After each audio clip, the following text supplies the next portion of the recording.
Now, have we got anyone in from around the country? Is there anyone in from the north? Oh, quite a few of you. Oh. I ask you, what's the point in having a north-south divide if you're not going to police it? It is a peculiarity of the United Kingdom that people from Liverpool tend to think people from Manchester are a bunch of and vice versa. People from Manchester think people from Liverpool are a bunch of When will they realise?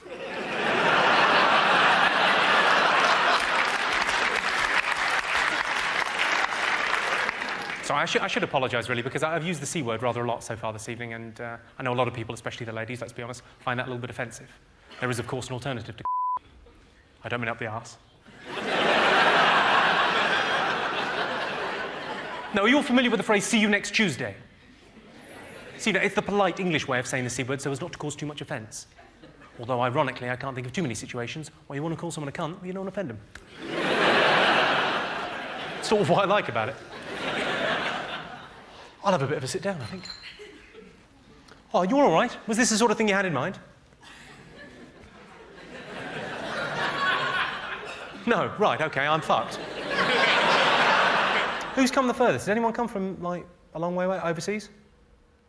Or Canvey Island? Right, now I know Canvey Island, so I happen to know that you've not come a long way from your home, you've just brought it with you. Did you come with him? No, good. Canvey Island's the furthest anyone came. Well, fuck you. You were all in the area anyway, were you? What's that?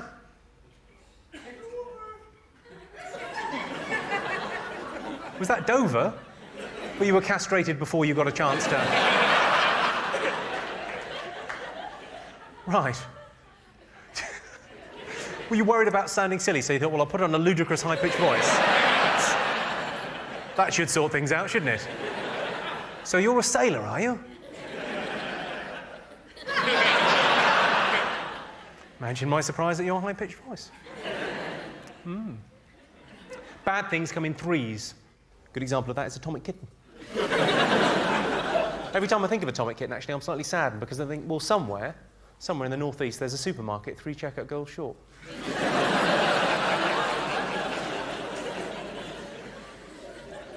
I wrote that joke for a thing called Worst Britons, where I had to write jokes about lots of celebrities. It was a programme that we put on Channel 4. I wrote this as well, if it's of any interest to you.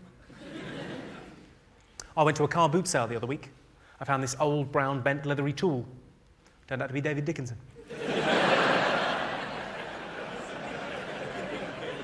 Now, I don't know if anyone's seen any of the other TV shows that I made. I make a show called Distraction at the moment. Has anyone seen that? Yeah. Oh, just about everyone. And one person liked it.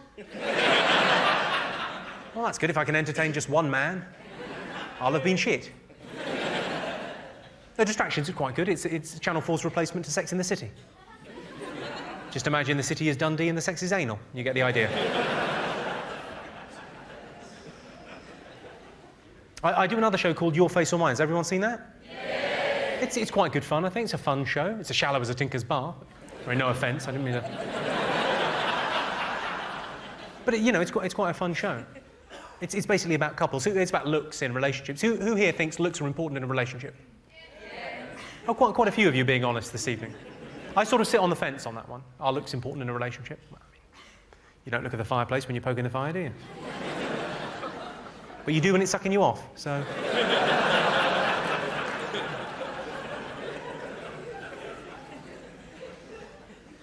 Are you two a couple? Do you mind me asking how on earth that happened? What were you thinking? You don't know? You do a lot better than that. You're punching way above your weight. Not just a little bit, it's a different league. Well done. Is that money or personality or low self-esteem on her part? Lovely little mix of all three. That's basically the show, Your Face or Mine. That's it, that's all we do. We string that out for half an hour, the magic of television. Although it's quite awkward sometimes because there's quite young couples on the show and, you know, they're 19 or 20 and they're talking about their looks and it can be a bit awkward sometimes. We had an incident on the show where a woman came on with a medical complaint. I'm not sure what the correct medical term is, but she had a wonky face. I'm pretty sure that's not the correct medical term, but... She wasn't an unattractive girl either. She was quite good looking, but one half of her face was a lot lower than the other. just a bit wonky. What had happened is she'd sent in a videotape to be on the show and recorded it rather coquettishly like that. And then she turned up and gone like that, and we'd all gone like that. And obviously the producer said, well, this is, it's quite a serious thing, this show about looks, and she's got a wonky face. We've got to at least address it for the audience. I thought, what am I going to say? What's with the wonky face, love? I didn't say that. I said, could you tell me about your face? And luckily she played along. She said, yes, there's a story behind this. When I was 11, I had a skiing accident. I was skiing down the side of a hill, and I skied into the side of a chalet. And I broke my leg and my arm and my jawbone and my cheekbone and my eye socket, and I had to be airlifted to hospital. And I said, at least you got to go in a helicopter. Her face fell. Sadly, it didn't even up. That would have been rather miraculous. I can't be the only person. I mean, in real life, I do constantly put my foot in it. I can't be the only one that does these kind of things, but I mean, I've learned the hard way that you're not meant to refer to your partner as your current girlfriend. It suggests you're looking for an upgrade. And that doesn't seem to keep them on their toes the way you would think it might. Oh no, they don't like it. I've also got a policy now, after several unfortunate incidents, whereby I would rather see a pregnant woman standing on a bus than a fat girl sitting down crying.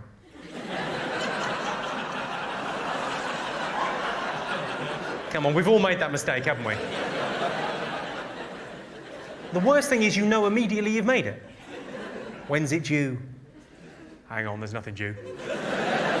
You just like your food. It's a terrible moment. You just want the earth to open up and swallow her. Obviously, have to be a fucking big hole. Now, the other time when I put my foot in it, but sort of deliberately, is when I do charity shows. I do quite a lot of charity shows, and I'm not pretending to be particularly altruistic. I do them because they're really good fun. There's loads of comics come and do a show. There's about 10 of us backstage. We'll hang out together. It's like a little social. And what we do is we dare each other. We dare each other to open with the most inappropriate line possible. And what happens is I tend to win the bet and not get invited back. Which, if you think about it, is a double win, because you don't get paid for those shows. I did a gig for the Aisling Foundation. Does anyone know the Aisling Foundation? No. Well, they're quite a small charity based in London. They're an Irish charity, and what they do is they take Irish builders and navvies that came over in the 1950s and 60s, and these are older guys, they've fallen on hard times. They give them pensions and retirement homes on the west coast of Ireland. And I did a gig for them. I thought it was a great charity. I went out there, I said, it's lovely to be here supporting the Aisling Foundation. I've got a new slogan for you. Fuck off home, the roads are finished.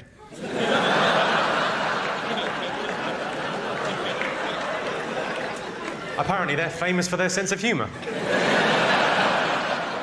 Oh no, they're fucking not. The other charity that I did a gig for last year was Stonewall. You know Stonewall, the largest gay charity in Europe? I did a gig for them up in Edinburgh. I went on, I said, it's lovely to be here in Edinburgh. I'm not sure about supporting Stonewall.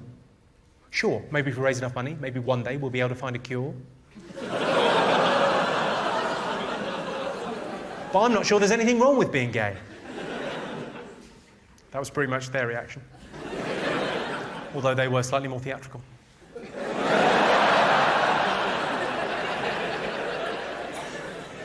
I don't want to sound callous or unkind or cruel, but the Children of Courage Awards. How much courage does it take to get poorly? All I'm saying is, maybe we could just change the name to the Children of Horrible Misfortune. That way we could include ugly children as well. If anyone's sitting there thinking, I really didn't like that joke, I don't like the subject matter, I didn't think it was very funny. Imagine how it went down at the Great Ormond Street Gala.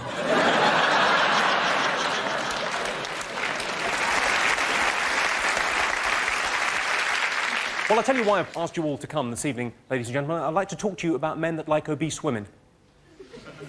I'm not talking about men that like women with a fuller figure. That seems entirely normal, natural and right. More cushion for the pushing, as I believe people say. I think that's the expression. No, I'm talking about men that like women who can't leave the house fat. So, I'm not talking about anyone in here this evening. Unless, in order to get out, someone had to cut the side of the house off and there was some sort of winch involved. I'm not talking about people with water retention. I'm talking about people with cake retention. People that tell you they've got a thyroid problem. You say, oh, really, a thyroid problem? What are you taking for that? Pies?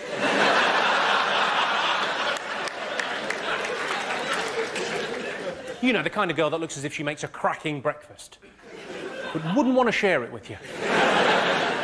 I saw a thing on TV the other day, actually. It was on one of these kind of makeover shows that were on during the day.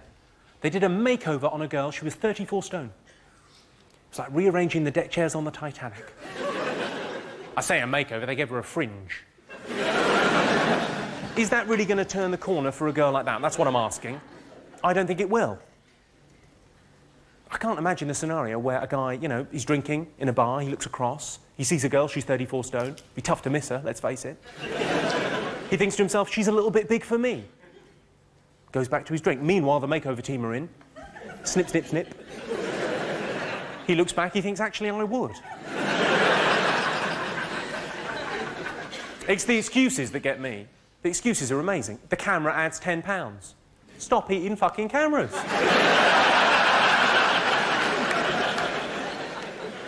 The reason I've become obsessed by this topic is because of a couple of documentaries on TV. There's one called Fatties and Their Feeders. Did anyone see it? Yeah. It's an amazing sociological study of obesity in our country and the health problems inherent in that. And also, it was fucking hilarious.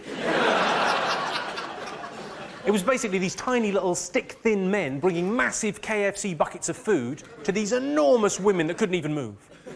And while we're on the subject, do be careful with the KFC bucket. It's a big leap from plate to bucket.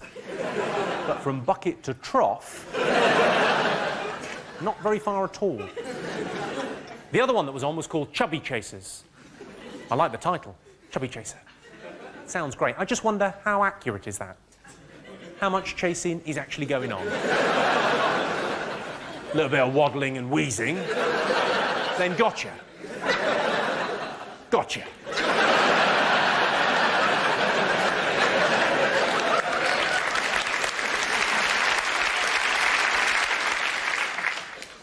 The male gypsy moth can smell the female gypsy moth up to 7 miles away. And that fact also works if you remove the word moth.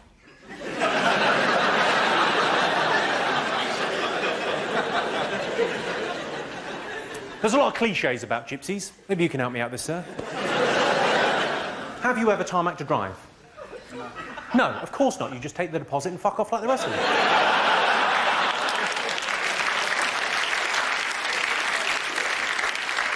You've been what, sir? Block-paved a few. You've block-paved a few? Yeah. Yes. You see, to my mind, that would be the same thing. I love the fact you've made a distinction. Ever tarmacked a drive? No, I've block-paved a few, but I can't imagine that's what he's getting at. What's your name? Lee. Lee. Hello, Lee. Hello, Jimmy. It's like a love... Yeah, nice to meet you, Lee.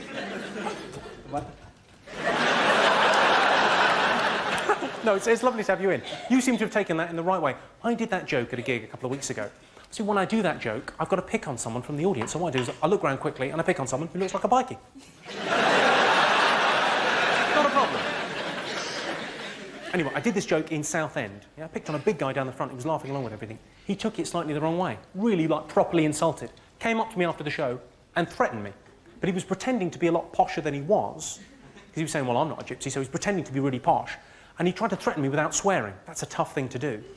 He used the phrase, knuckle sandwich. And then he said, rather epically, do you like hospital food? No, I didn't say anything because I was a little bit afraid. On reflection, of course, I should have said, I'm with Booper, it's delicious.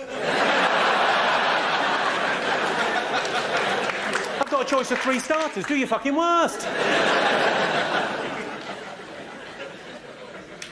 Oh, sorry, Lee, I've labelled you a chav. I didn't mean to. I quite like the term chav. I read it in the papers before I heard it out loud. I thought it was pronounced shav. I should warn... Don't kick off, Lee. I'm middle class, but I'm hard. Al dente, you might say. If you got the al dente reference, you're middle class too. Well done. Things I genuinely really, really like gypsies. I've got some Romany blood in me on my mother's side, and I think it's an alternative lifestyle, but I think it's a good one. And the people that don't like gypsies, they're always saying, oh yeah, these travelling people, you've got to move them on. Isn't that playing into their hands?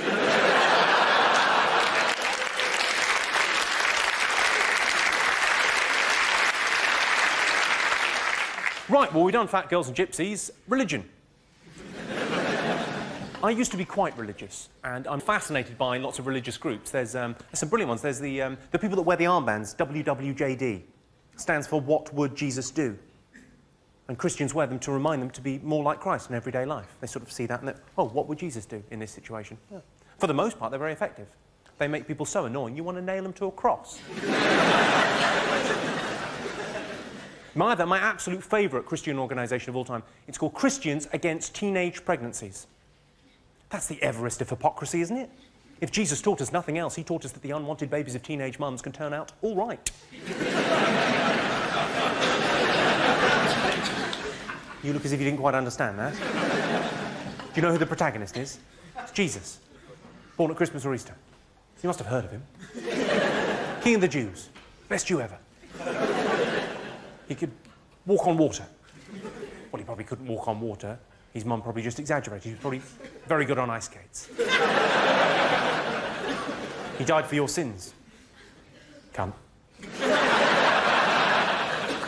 I said to my girlfriend, I said, on Saturday, how would you like to go shopping with the girls, get yourself some new shoes, get your hair done in a different style, and then go out for a couple of bottles of Chardonnay? She said, that sounds brilliant. I said, good, because we're breaking up.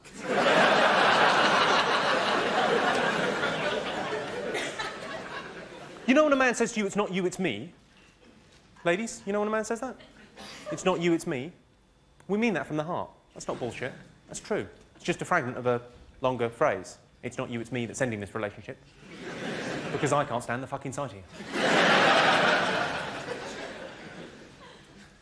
You know when people argue just so as they can make up again?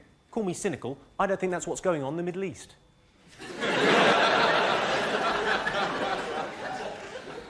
John Merrick, the Elephant Man, he was cruelly taunted all the way through his life. John Merrick was cruelly taunted all the way through his life. People said to him, you're the ugliest man in the world. But he didn't mind. Very thick-skinned.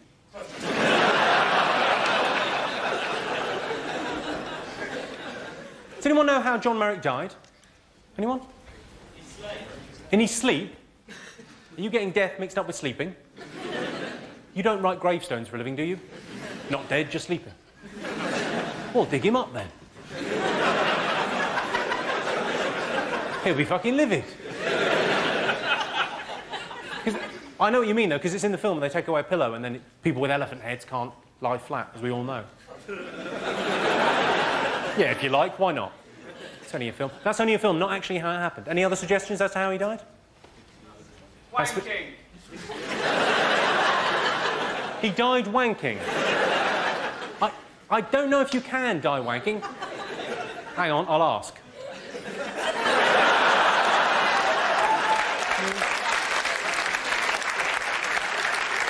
Can you die with a... He's still here. That is a good response. Still here. I've had some great suggestions recently from the audience. Too many sticky buns. Be a great way for the Elephant Man to go. Another person said, a somewhat ironic allergy to peanuts.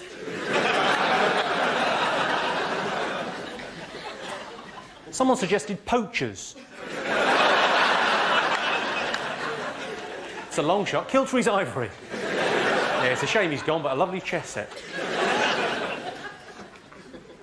No, what actually happened was a bearded lady shot a dwarf out of a cannon and it landed on his elephant head. Freak accident. Come on.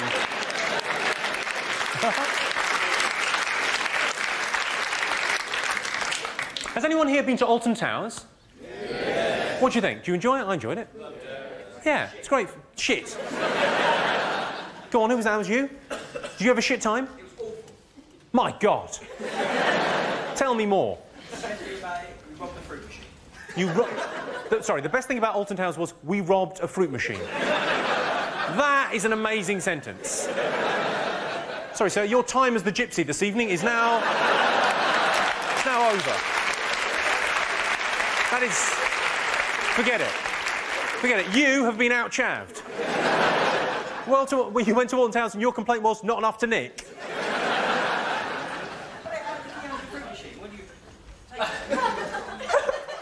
I love the way you're using now an expression of Yeah, you see a fruit machine, you rob a fruit machine. Come on, we're friends, we all come on. You know, I'm a guy, you're a guy, we steal things from fruit machines. No! What's your name, sir? Daniel. Daniel. Well, nice to meet you, Daniel. What do you do? I work at a jeweller's in Bunch.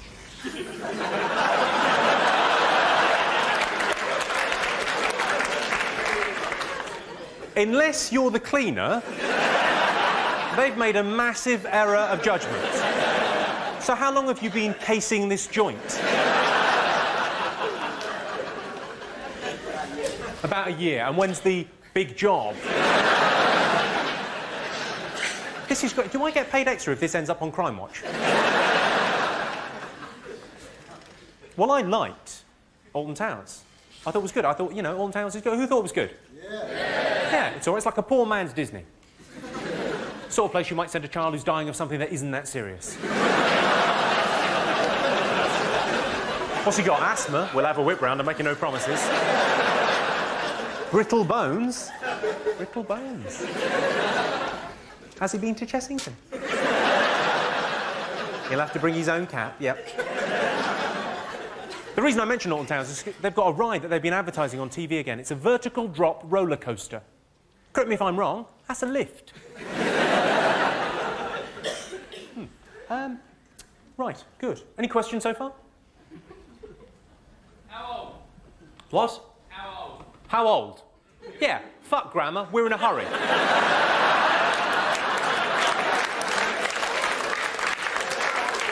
How lazy is that? How old? Not how old are you, or would you mind telling us how old you are? How old? 28.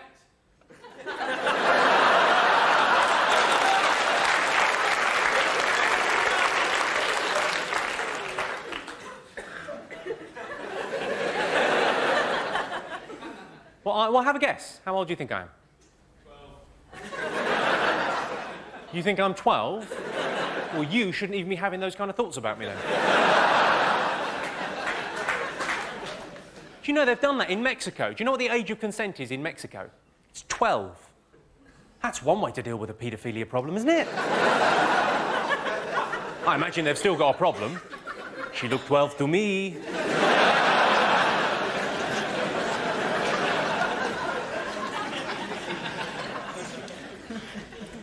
I didn't always used to do this for a living. I used to work for an oil company. It was the same sort of thing. It was telling lies to strangers. But that was a bit more awkward. That was much more, yeah, don't worry about Nigeria. That'll be fine. When I did used to work for a living, I was always very jealous of the women that I worked with because women have the best excuse for a day off sick. I love a day off sick. Marvellous. Duvet, very nice and comfy. And women have the best excuse. The best excuse, as we all know, is women's problems. And the reason women's problems is the best excuse is because women's problems is the end of a conversation.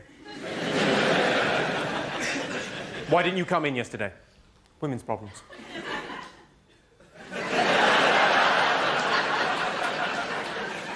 I like to think if I was the boss, things would be slightly different. Women's problems. Tits or fanny? Which is it? Maybe I could have a look.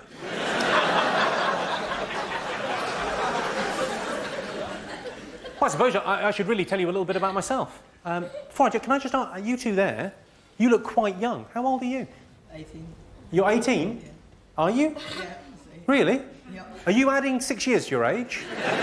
Because you think I might be a fucking idiot? You're 18, but you've got a growth hormone problem of some description. Not even, you're genuinely 18? Yeah. God, I've forgotten how young an 18-year-old boy looks like. Is that a bad thing to say? It's quite bad, isn't it? And your boyfriend, how old is he? What? It's my brother. It's your brother? Well, don't shag him then.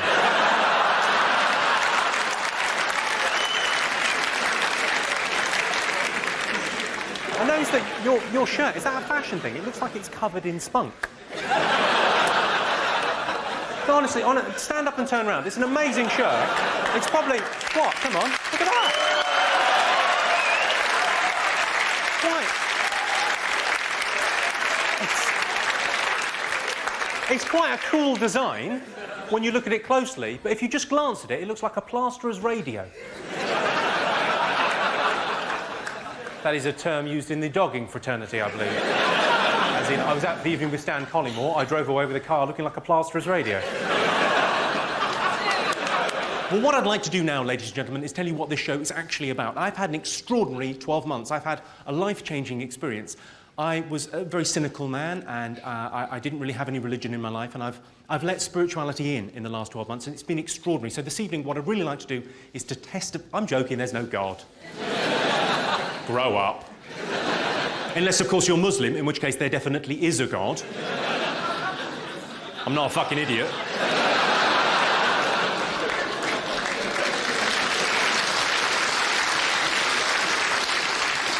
Seriously, I don't mind upsetting the Church of England. What are they going to do? Hold a fate?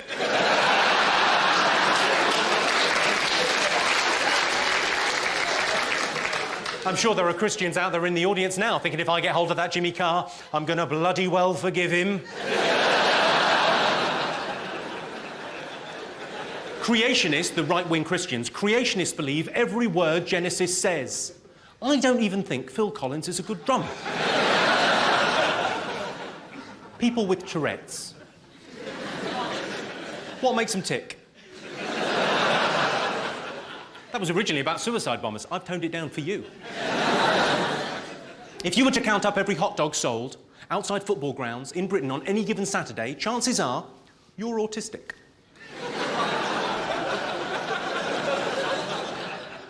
Right, well, I feel we've warmed up. Let's try some properly offensive jokes, see how we get along.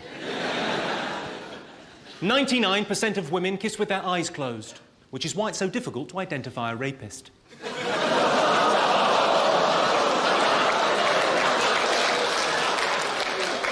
Let's have a little time out there and discuss the rules of the gig. Feed line, punch line, I'll take care of that. And then you can either laugh, you can laugh and applaud, I'll be flattered and delighted, or you can go, ooh, in a disapproving stylee. What you can't do is laugh, applaud, then look round and go, ooh. Not having that. Let's give it a go. I saw a headline in the Evening Standard. It said, football rapist quiz. I thought, was that story or a competition? Does anyone know? Do you know what you're meant to do if you're stung by a jellyfish? Wee on it. Yeah, piss on it, wee on it is exactly the right answer. I didn't know that. I got told. Everyone told me. I went on holiday. Everyone told me if you get stung by a jellyfish, you're meant to pee on it. Yeah? I'll tell you this much. It doesn't work as well on shark bites. The boys' family were livid.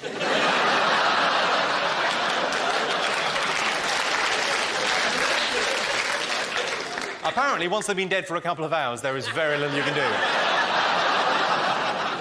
No amount of piss is bringing them back.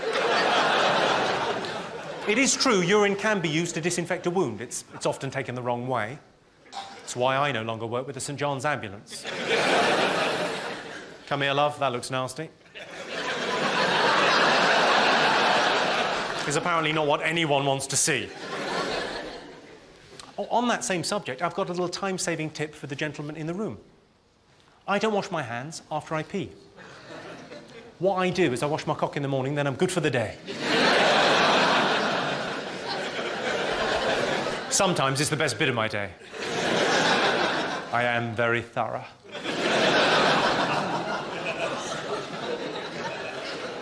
Do you know what you're meant to do if you're attacked by a bear? Does anyone know? Shit on yourself.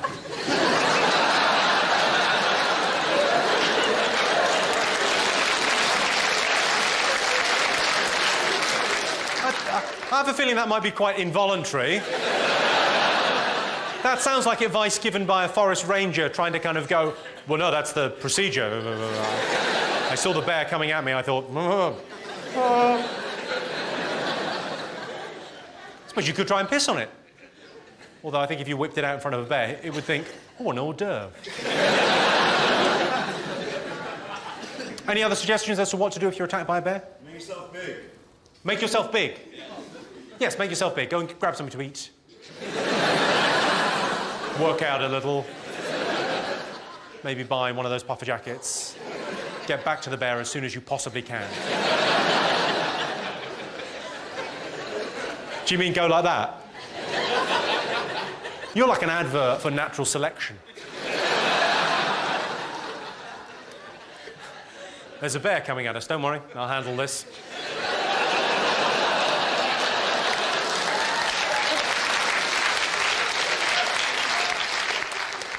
I imagine the bear would think, oh look, Monster Munch. Look, novelty food. Any other suggestions as to what to do if you're attacked by a bear? Play dead is exactly the right answer. Do you know why you're meant to play dead? It's to get used to how you're going to be in a minute. Just so there's less mess. A snake bite isn't going to kill you, unless, of course, you're allergic to cider.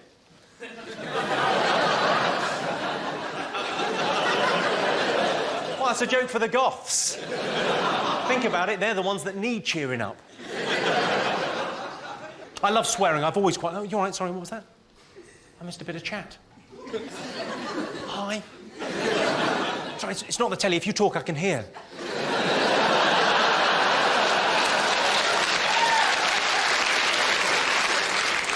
Now you're looking pissed off. You're thinking, I didn't press the red button, it's gone all interactive. What were you saying? Go on, say. I thought you were talking about snake bite drink. You thought... You just said, I thought you were talking about snake bite the drink. Yeah. What happened was... OK, in a joke is like two stories, yeah? And the first story makes you make an assumption about something. So the assumption people made about snake bite in that joke was that it was a snake biting you. But that's the setup of the joke. So you made the assumption he's talking about a snake biting someone. In the second part of the joke, often known as the punchline, what you'll find is that rug will be whipped from under you, and you'll realise that the assumption you made was erroneous. Suddenly revealing a fact that was previously concealed is the nature of all one-liners, madam. So in essence, I was talking about both snake bites, the thing that happens when a snake bites you, and also the drink. No problem at all, it's lovely to help.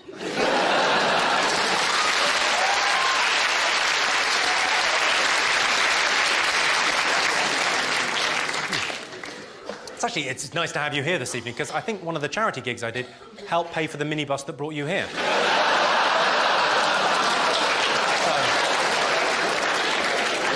nice to see that money wasn't wasted.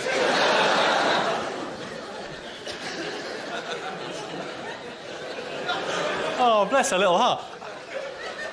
What are you making of the rest of the show? Or are you just enjoying the spangly things?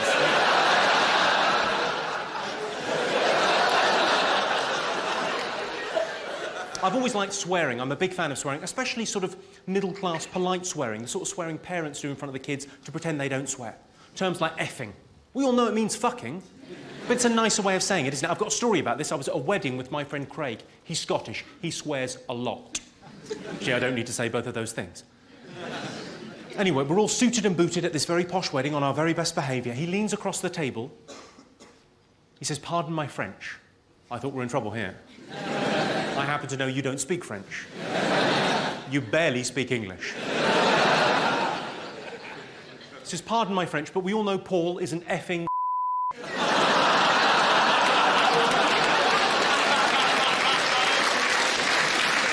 As if that's the bit of the sentence that needed cleaning up there. I tell you what I think we're shit at as a nation. I think we're terrible at languages. Would you agree with that? I think the British are terrible at languages, and I think that's why at one stage we had an empire. I think our arrogance got us an empire, because we got sailing ships and we went off around the world trying to buy stuff to bring back to show off. That's what you do on your holidays. We arrived on the shores of a foreign land, we got out the boat and we said, "I'd like to buy some spices, please."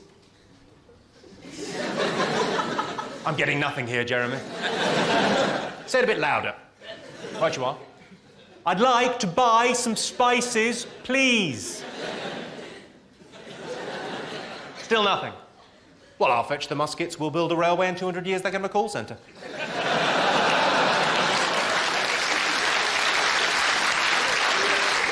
Very much an abridged version of empire, but that's what happened. I've got another story about how bad we are at languages. I was doing a bit of material last year about the rioting all over Paris. French people rioting, it's funny. Oh, quick, Pierre, they have a water cannon. If we're not careful, we'll be washed. And I wanted to check I hadn't offended anyone, so I said, are there any French people in? Someone shouted, si, senor. I thought that's a new kind of stupid. Because it's Spanish.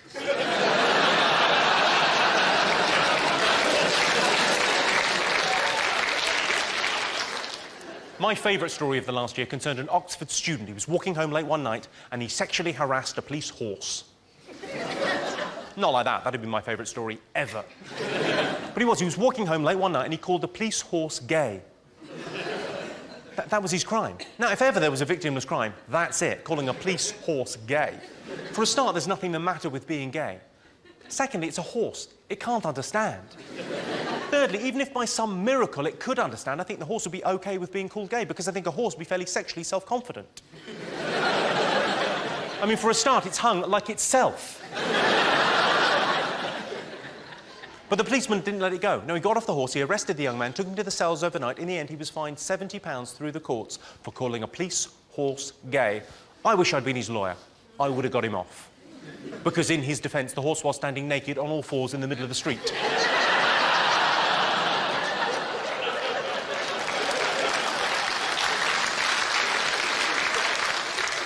With a uniform man on his back. That is quite gay. Is anyone in from around the country? You're from London? Where are you from? Whereabouts are you from, sir? Doncaster. You're from Doncaster, and you're down here just for the lights. You'll be back and telling people, oh, I was inside. It was like a cave, but it was like daytime at night. Couldn't make a head and a tail. Candles. Candles? Yes, they're like candles. Well done, you. It's lovely to have you. Now, mark off back.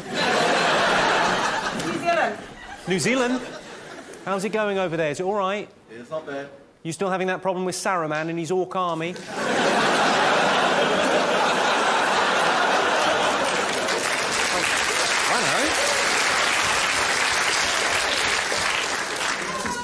Hello. Sorry, did you just go hello at the end? Where are you from, madam? Dartford. Dartford? You sound like a man. Where are you from, madam? Dartford. Hello. Sorry, that's like a horrible racist joke from the 70s. Hello. Hello to you. What, sorry? You're from Sevenoaks, but you said hello. That wasn't me. That wasn't you. Why are you talking then? I don't understand. Who said that? Not me. I'm from Sevenoaks. What do you do, madam? I'm a student. You're a student. What are you studying? Drama. Drama? Really? You know, I always say the same thing. Whenever I meet a drama student, an aspiring actress or an actor, I always say the same thing to any aspiring actor or an actress I meet. I always say, I'll have a coffee, please.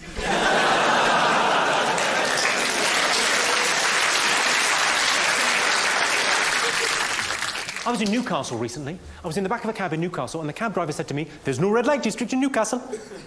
Because that's how they talk. If you're in Newcastle for the weekend, it's most disconcerting because you find yourself thinking, well, is everyone trying to start a sing-song and I just don't know the words? There's no red light district in Newcastle. I hadn't asked, incidentally. I hadn't got in the back of a cab in Newcastle and said, take me to the prostitutes, my good man. No, just apropos of nothing, this bloke went to me, there's no red light district in Newcastle. No, I didn't say anything because he was quite a big, tough, Geordie bloke. But I did think to myself, I'll tell you why, no need. Have you been to Newcastle? 2 Bacardi Breezers and the deal is done.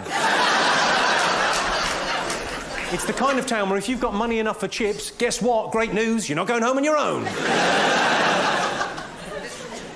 There was a nice little smile there. Just as if to say, I'll tell you what I like, chips and cock. Good on you. You know in Big Brother, when they swear, they play in that bird song? I've got so used to that now when Spring Watch is on, I think the Badgers are calling Bill Oddie a cunt.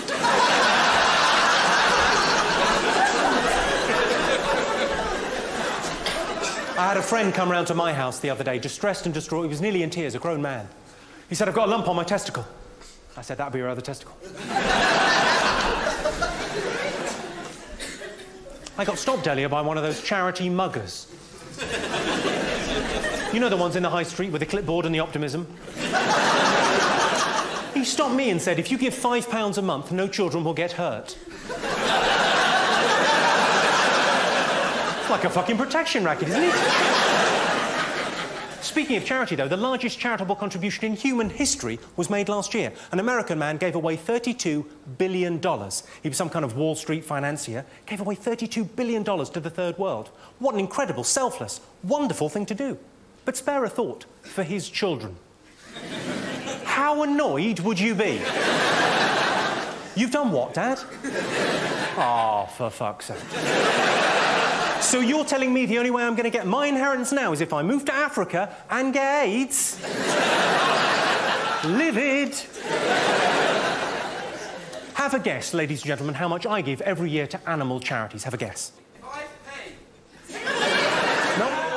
20 grand. Hundreds of thousands. Do you even know who I am? That's fucking optimistic. Fuck all. Fuck all is exactly right. I realise some other people said nothing, but nothing is not the same as fuck all. Giving nothing to an animal charity would be, I'm sorry, I forgot. Fuck all is much more, No. And I'll tell you why I give fuck all to animal charities. It's because there are charities out there for sick and dying children. I don't give anything to them either. But it's the principle of the thing. Those are the charities I don't give to first. You know why they raise all that cash to dig wells in Africa? So when they're finished, they can throw money in and wish for food.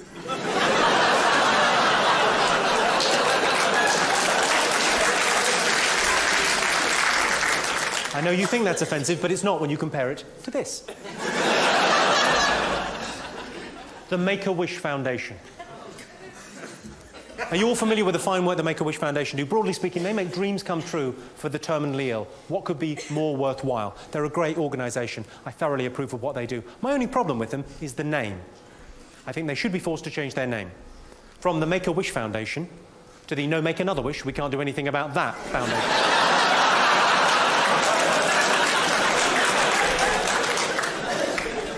Speaking of which, did you all see that heartbreaking story in the Mirror newspaper last year? Yeah. They ran a campaign... Are you showing off to the other children? Are you pretending you can read? By heartbreaking story, do you mean the tits on page 3? What, sorry?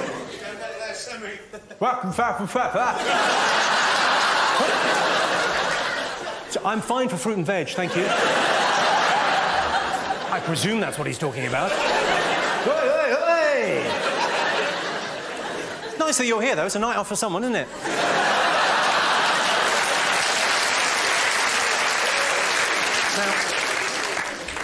Now, I talked about the Make-A-Wish people. Did you all see this upsetting story in the Mirror last year? It was about a 5-year-old boy that needed a new kidney, otherwise he was going to die. And the Mirror ran a 6-week campaign about this, yeah? I'll tell you the good thing before I tell you the funny thing. That 5-year-old boy is now 6. He got the kidney and he made it, thanks in no small part to the Mirror newspaper. Well done, them. Yeah? But talk about heartbreaking, talk about tugging the heartstrings. Last Christmas, they printed his Christmas list in the paper. And the kidney was on the list. 4th. 4th! There were things he wanted more. Number 3 was a Little Britain DVD. I don't want to sound tight-fisted, but I'd have got him that. There you go, mate, you'll piss yourself.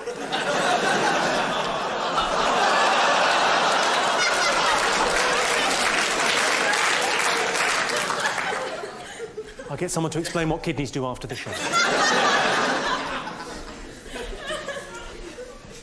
I was at a party, I was chatting to a guy, he said, what does your girlfriend do? I said, anything but anal.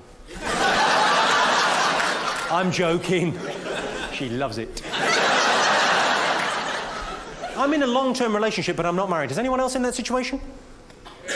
Quite a few, but you're timid about saying, because like me, you'll know, if you're in a long-term relationship but not married, everyone, friends, family, colleagues, acquaintances, everyone feels they can stir it up a bit.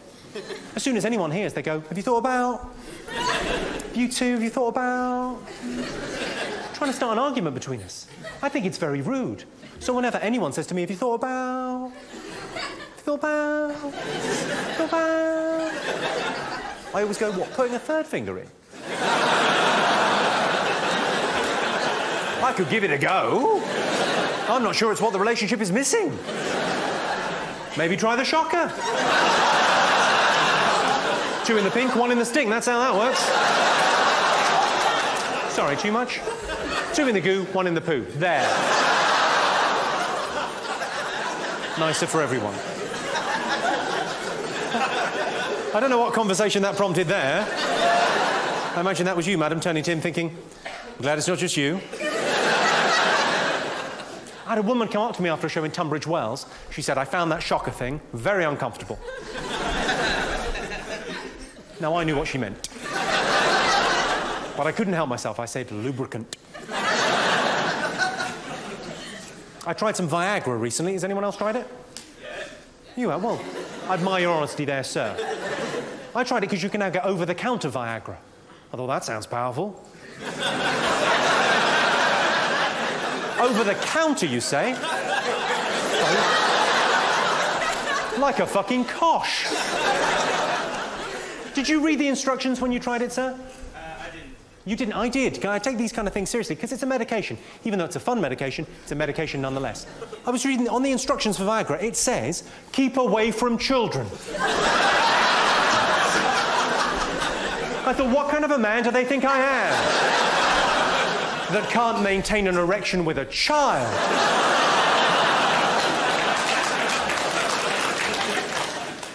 Well, the fact a child has applauded that very loudly. See that? There's a child in a green T-shirt. You are a child, I'm saying, going, yes! Finally, someone that can get hard with me. You fucking maniac. How old are you, sir? Do you mind me asking? I'm 14. You're 14? Right, I can't talk to you any longer. It would be grooming. And are you here with your mum? Oh! Mummy's little bender. I like it. Like it, the man from the telly, talk to me. I'll be checking in with you in a bit. Oh, you're probably wondering why I've asked you here this evening.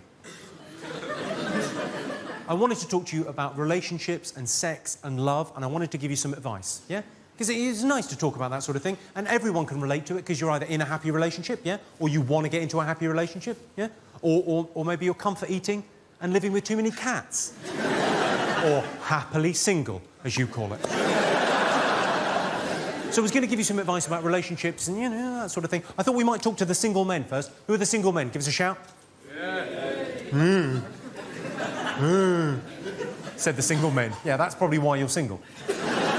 OK, if you're on a date with a woman, do tell her you've got feelings for her. Don't tell her it's an erection. Do walk her home. Don't follow her home. Do surprise her. Don't wear a balaclava. Do offer to pay for dinner. Don't offer to pay for anything else. Unless it's Tracy, in which case a bag of chips will get you laid.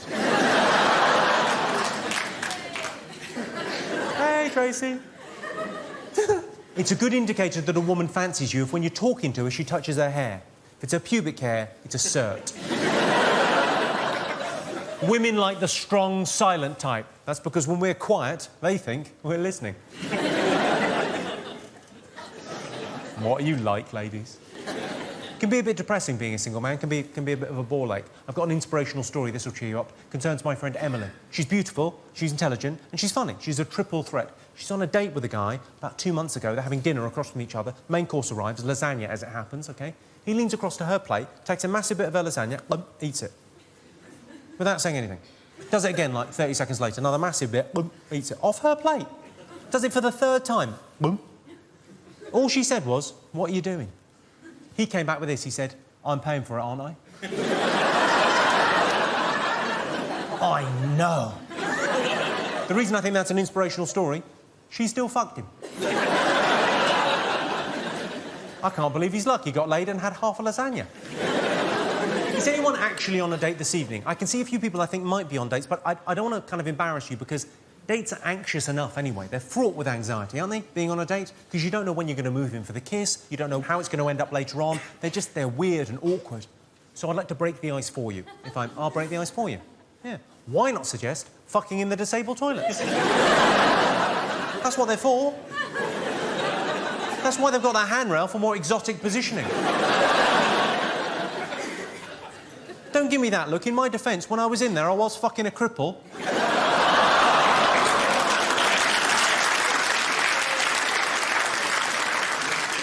And I'm 90% sure it was consensual. How was it? Yeah. But that is Parkinson's for you.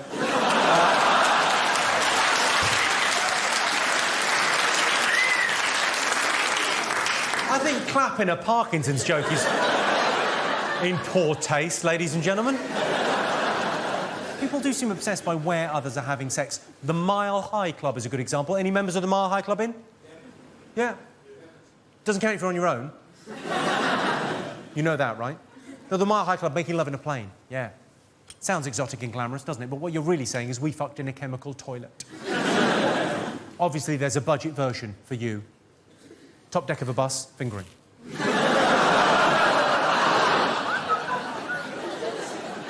Are you paying attention? That's all in the wrist.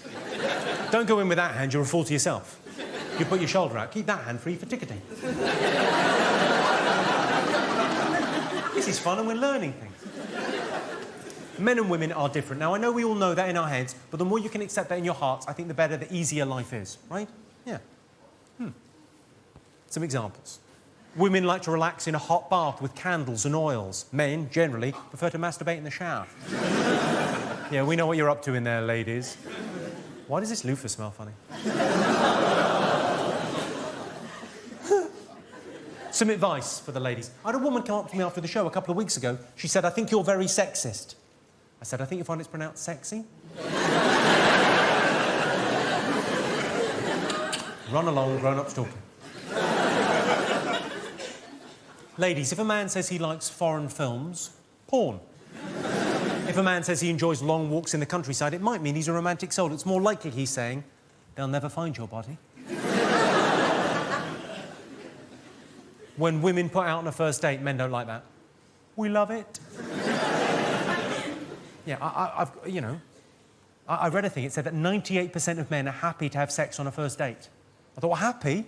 We're high-fiving strangers on a night bus. Hey! Oh, oh. Good. Of course, a lot of women don't want to have sex on a first date, even if they want to have sex on a first date, because they think if they have sex on a first date, it makes them a slag or a slut or something. Well, not anymore, ladies. You're going to have to do more than that to be a slag these days. Am I right, Tracy? I'm just saying that like, having sex on a first date just means you wanted to have sex on a first date. That's all it means. To be a slag these days, you're going to have to do so much more. I've got friends that are slags. My friend Louise is a slag. She's got 5 kids. By 7 different dads. She's got a speech impediment that prevents her from saying no. Well, I say it's a speech impediment. It's actually a cock in her mouth. She's such a slag, the council trims her bush.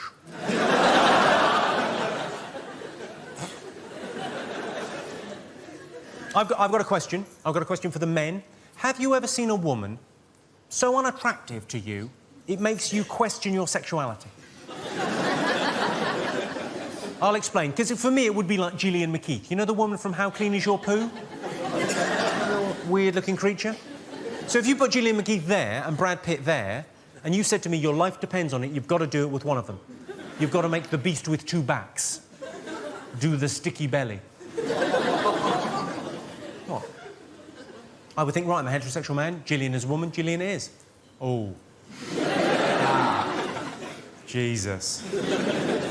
Give it here.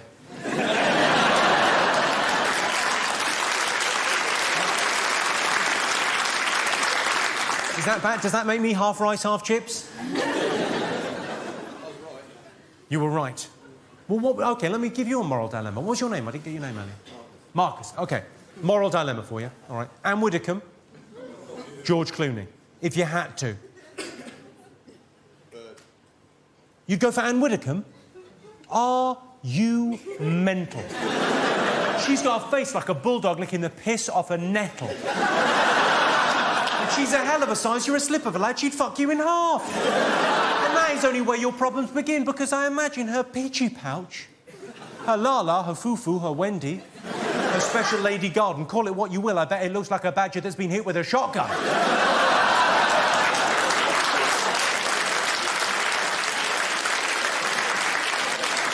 I bet there are police divers that would be squeamish about going down on that. I bet it looks like a bulldog eating mayonnaise.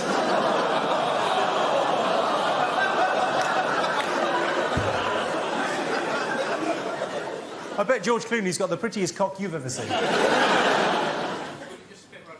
Why don't you just spit roast her? You're suggesting I double team Anne Widdecombe with George Clooney.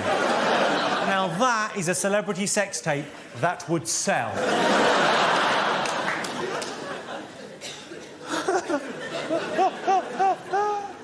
Someone said that the other day, Marcus. Someone was as macho as you the other day. They went, well, yeah, Anne Widdecombe, just put a bag over her head. Really? Has that ever happened, ladies? How low would your self-esteem have to be that you would fuck a guy who's just gone, can I just... That's better. Chat-up line. Let's do some chat-up lines, OK? Obviously, the best chat-up line is, will you hold my pint while I go for a shit?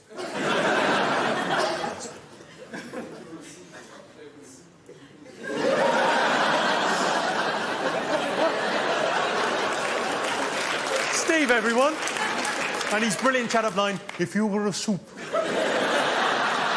what flavour of soup would you be? Well, I think that's right up there with, does this rag smell of chloroform to you?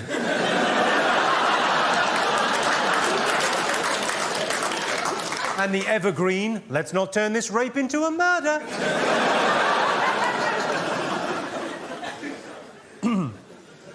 The problem with chat-up lines is you know whether they're going to work pretty much immediately. You know straight away whether the girl's thinking you're a dick or buy us a drink, OK? So I've written some abort mission lines for you, so you could be sort of halfway through a chat-up scenario and you can abort the mission if you think it's going badly, right? So it would work like this. You would say, do you want to dance? She'd have a face like thunder. You'd go, can I have your seat? Yeah. Did you hurt yourself when you fell from heaven? Because it looks like you landed on your face. I've never seen a more beautiful woman in my life. So can you move? Here's 10 pence, ring your mum. Tell her I'll be round in half an hour to fuck her. Get your coat, you've pulled. Hang on, wait, you probably don't own a coat. Girls your size tend not to feel the cold. And my personal favourite, save this for someone special. Your father must have been a thief, because you look like a pikey.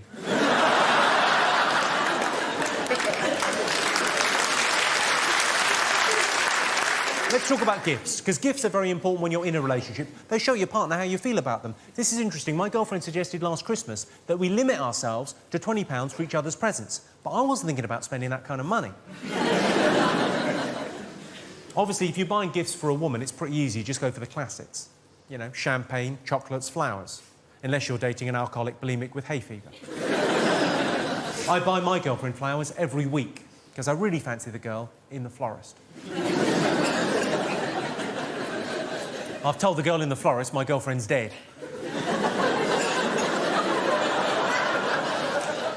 I thought it was a good idea at the time. It slightly backfired. You try explaining to your other half why you got her a wreath 4 weeks in a row.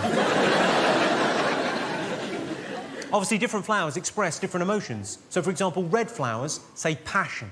Yellow flowers say love. And self-raising flower says, make me a cake. My girlfriend said recently, she said, we need some romance in our lives. So I took the hint, I booked a hotel, flowers, chocolate, champagne, petals on the bed, the full bit. Ended up having incredible sex. Of course, it turned out she wanted me to take her. What's the fucking point of that? I live with her.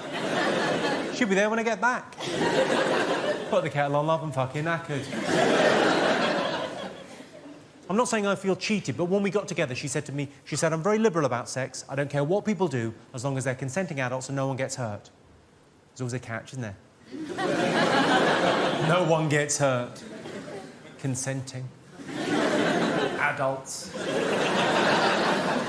Basically, no fun. Right, some sex tips. Let's try and be grown up about this, yeah? Gentlemen, if you're having sex with a new partner for the first time, never take a run-up. I know what you like, you want to make a good first impression, but you don't want to actually leave a dent. A lot of women don't like it if you leave your socks on during sex, but I always leave one on because I don't want to get her pregnant. Some women don't like to have the lights on, but it can't be helped in my case because they come on automatically when I open the car door. And then they stay on for 20 seconds, so it is over. This isn't advice, this is more of a reminder, and it's a reminder to men in long-term relationships, because standards can slide as a relationship goes on. Just a reminder for the men in long-term relationships, it is never acceptable, yeah, to answer the phone when lovemaking. Even if you hilariously pick up by saying, I can't talk now, I'm going into a tunnel.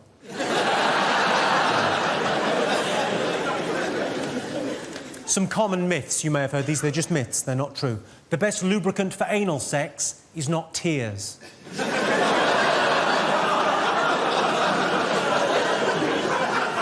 It's blood.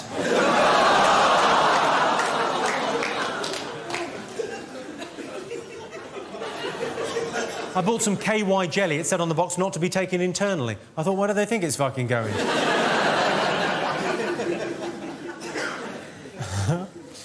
If you are going to have sex, I can't stress this enough, if you're going to have sex with someone that you don't know, always, always, always ask.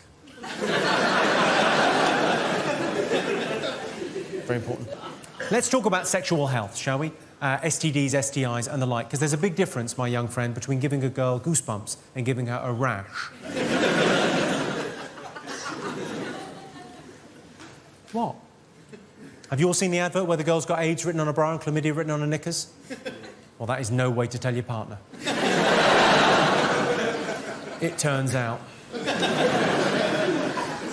Chlamydia, though, that's the one you want to get. That's the gold standard of STIs. It's the best one. I was chatting to a friend who's a proper doctor. He said, chlamydia is rife, and the worst thing is, there are no symptoms. I said, how's it even a disease? He said, it can make a woman infertile. I said, I'll throw away these condoms then, shall I? The only way chlamydia could get any better is if the discharge was a pizza. The women are thinking, that is disgusting. And the men are thinking, that would be brilliant. Can I just make the point, there's a lot of young ladies in today, can I just make the point, it is totally socially acceptable for young women to carry condoms in their purse or in their bag, of course it is. But a young man carrying a coil is weird. Do you know how the coil contraceptive device works? No idea? Well, I'll explain. Think of me as a kindly uncle.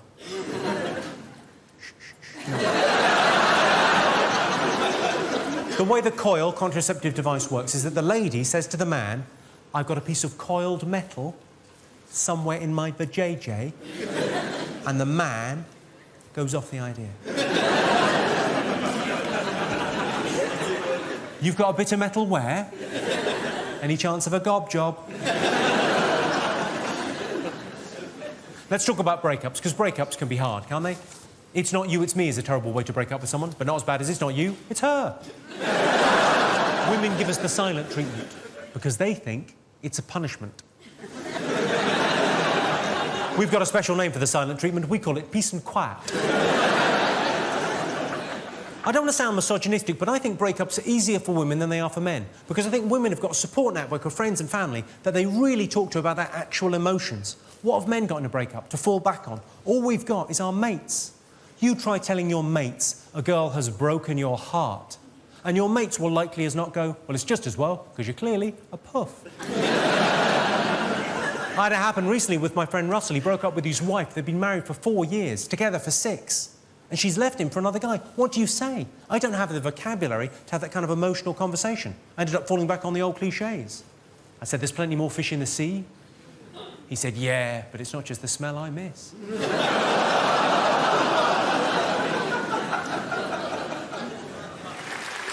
Do you ever do this, Glasgow? Do you ever get asked to do the washing up and you do it really badly on purpose so you never get asked again? Do you do that? My girlfriend does that with blowjobs. Seriously, her blowjobs suck. And it's not just me, a lot of my friends have commented. My girlfriend likes to have the lights on during sex, because she likes to be able to read. Which I think is to be encouraged in a girl of her age. I'm kidding. She's actually scared of the dark. That divides people, though, doesn't it? Some people like the lights on, some people always have to have the lights off. I like the lights on during sex. My best mate likes to have the lights off. And fair enough, his missus is a pig. My girlfriend and I, we do a little bit of role play in the bedroom. I pretend to be a swarthy Italian Lothario, and she pretends to be asleep. She gets pretty into it as well. Sometimes she's there for 7 or 8 hours. I'm actually quite conservative, sexually. I tried S&M once. Well, I say I tried S&M. I punched a girl. Who's in a long-term relationship? Give us a shout if you're in a long-term relationship, yes? Oh, loads of us this year. OK, well, you'll know, as I know, in a long-term relationship, it's all about compromise. It's about finding that common ground, because if you're not both happy, neither of you can independently be happy. No one's happy when the other half has got a face on, are you? So you've got to find that common ground. Here's a good example of compromise from my life. This happens a lot in our house. I want to go out for the evening, a night out. She wants a romantic night in. So as a compromise, we go dogging. We don't. I suggested having sex outside once, and she went, "What if someone comes?" I said, "We'll go home."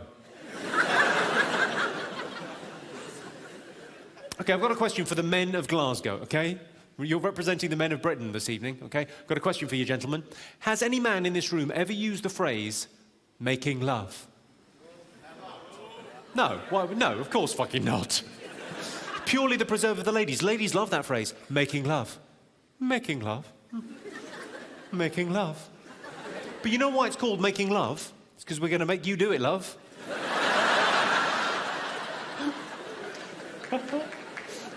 Thanks very much. Fucking right.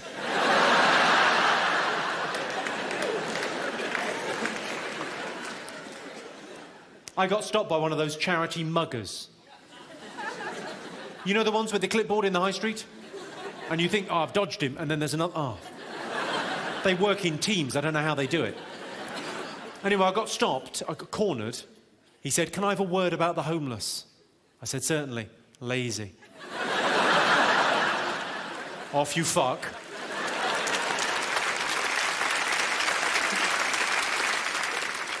I was in London, and I saw a homeless guy with a dog on a piece of string. Classic look for a homeless guy. Yes. And I was walking by, and the homeless guy said, "Could you spare some money for food?" And my friend said, "Eat the dog, then we'll talk." Even I thought that is harsh. I'm joking, I didn't. Truth be told, there was no friend there, I said it. I was just checking to see you thought it was funny first. I do a lot of gigs for people less fortunate than me. Only last week I was in Stoke. For those of you that don't know, it's sort of the English equivalent of Dundee. Are there people in from Dundee? Oh, there's some girls in from Dundee. That's good, because I've got money for chips and I wouldn't mind sex.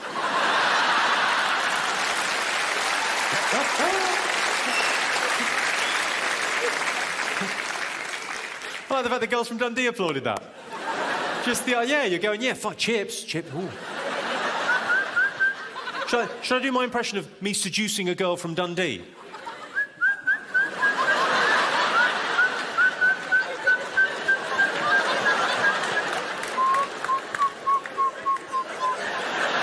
So that's all you need. Oh. Fucking marvellous.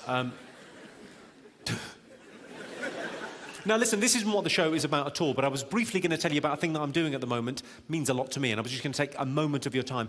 I've started a little charity, just a little thing of my own, and it's going great, but I didn't want to put anything up on big screens or put any leaflets out or anything in the programme. I was just going to briefly tell you what the charity that I've set up does, and then if you want to get involved, you could just Google it. But it's not really what the evening's about. The evening's just about having a laugh, but I thought I might just... Sorry, I'm wittering on now. But you could just look it up and Google it if you want to get... You know, I'm just saying, you know, because you could be proactive rather than me sort of forcing it down, because people get bored of that. OK, what we do is we send obese children to the rainforest. I don't mind you tittering, because we're already seeing fabulous results. And if you want to be part of that, it's feedthetigers.com.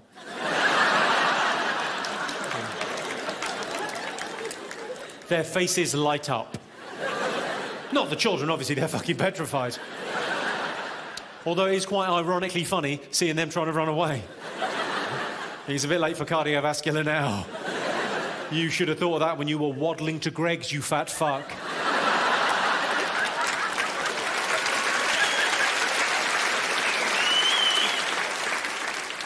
Flooding.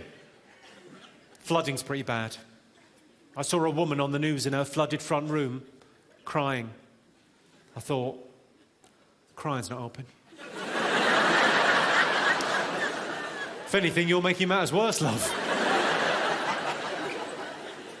I am committed to getting young girls off the streets. Sometimes it's just for a half hour, but it relaxes me. I find it very relaxing.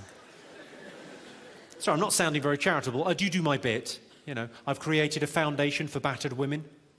It's really thick to hide the bruising.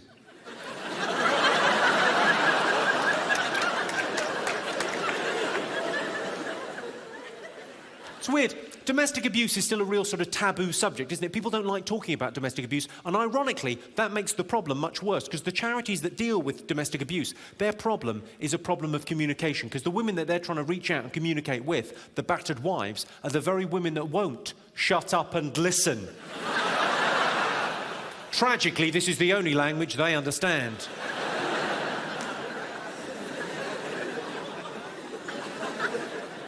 I don't know what that is. That's like the lion from The Wizard of Oz. I wouldn't last a fucking day in this city, would I?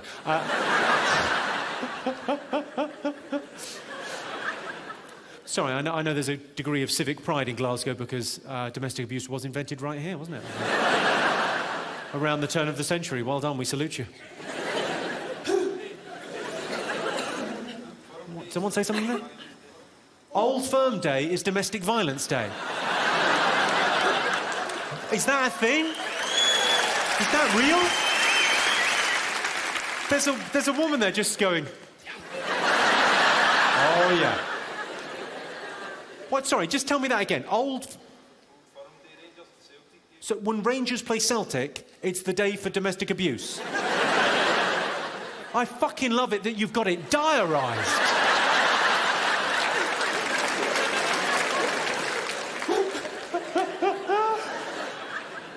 Has anyone had this recently? Has anyone made an appointment with the doctors recently? I phoned up for an appointment with my doctor and I got an appointment in 3 weeks' time.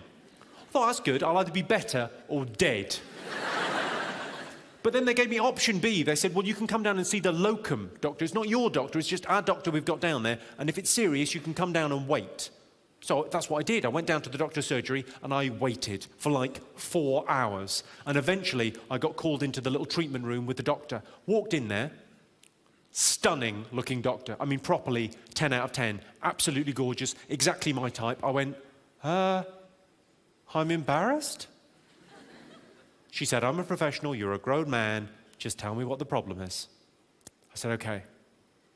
I think my cock tastes funny.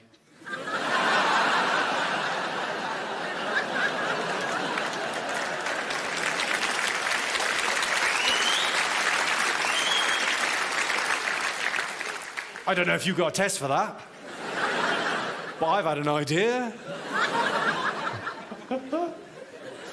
It's weird, the gender stereotype in that joke, isn't it?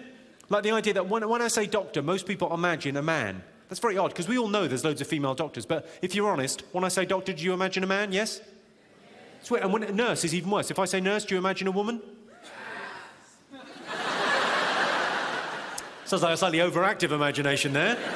Ooh, yes. I mean like a proper nurse, not like a stripper in a pub. When I say nurse, do you imagine a woman? Yes? But we all know there's loads of male nurses. Although it's not pronounced male, you don't call them male nurses. It's actually pronounced male nurses.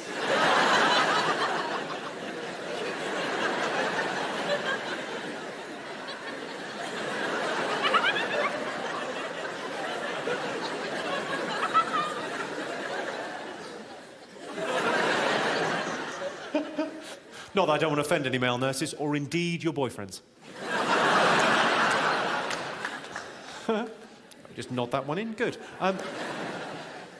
I'll never forget what my granddad said to me. I shit in a bag, please kill me.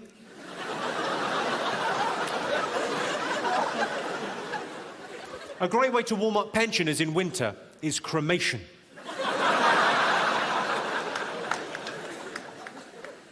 Do you know you lose 50% of your taste buds by the time you're 75, so it is okay for your nana to live on cat food?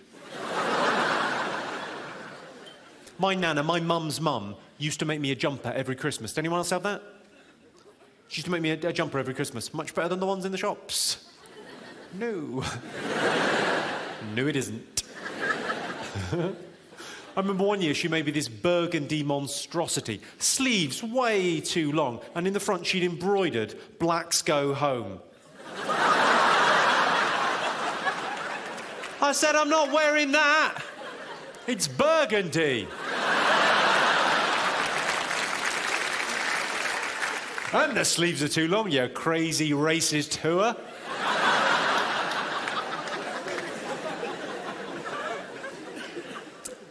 My girlfriend recently had a phantom pregnancy, and now we have a little baby ghost. It's quite a sweet joke, isn't it? It's not hurting anyone, and that's why every time I tell that joke, I kick a tramp. Even things up karmically. Who's got kids? You got kids? You've got kids? Okay, I've got kids. Well, I've adopted, but it's the same, innit? It's a family. Well, fostered, but as I say, there's a bit of paperwork, it's nothing. Sponsored. I've sponsored a child. Well, it's not a child, it's a panda. Well, it's a donkey. I didn't sponsor her, I gave it half an apple through a fence. That always gets the same reaction. It's always the woman going, that's not the fucking same. And the bloke going, have you? Good.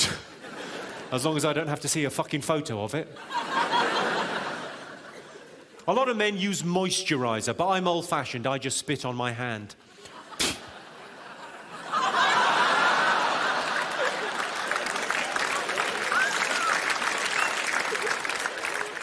What did you think we were talking about?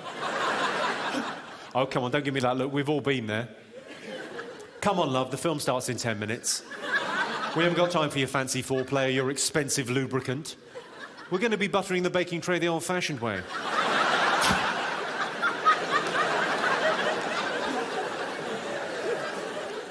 Ironically, buttering the baking tray is the phrase that will stick. So you've just given him a look as if to say, I thought you invented that. How does he know what we do? Flavoured condoms. Has anyone in here had any dealings with flavoured condoms? A few of you. The girl from Dundee's thinking, I thought that was one of my 5 a day.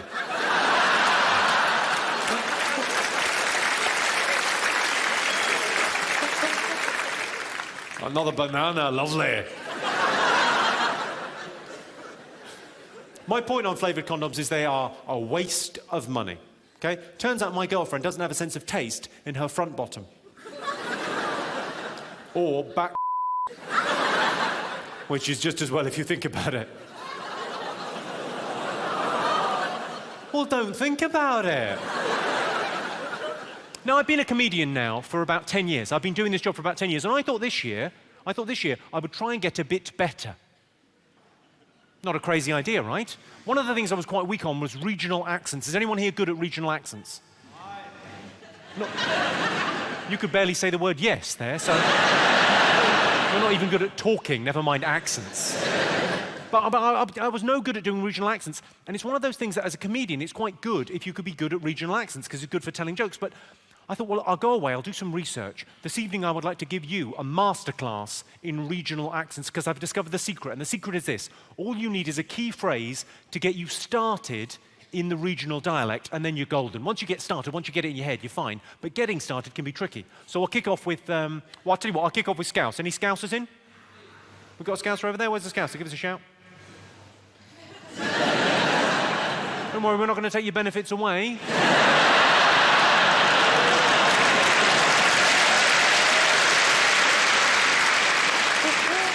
This is the phrase I use to do the Scouse accent. This is the phrase I have in my head to get me started in the Scouse. I want some chicken and a can of Coke. I want some chicken and a can of Coke. I want some chicken and a can of Coke. A can of Coke. I want some chicken and a can of Coke. The little head bobble just comes if you say it a few times. I want some chicken and a can of Coke. Well, let's make the Scousers feel at home. Let's everyone. On 3, I want some chicken and a can of Coke. Okay, 1, 2, 3. Fantastic, Birmingham. Bloody well done. I know. Now, obviously, that's just to get you started. Once you get started, then you can say something properly, authentically Scouse. I want some chicken and a can of Coke. I'm going on the rob.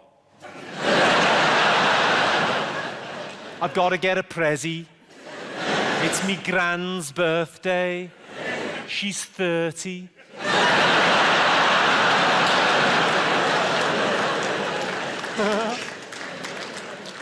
Anyone in from Belfast? Anyone from Belfast? You're Belfast? Where's Belfast? Hey, Belfast.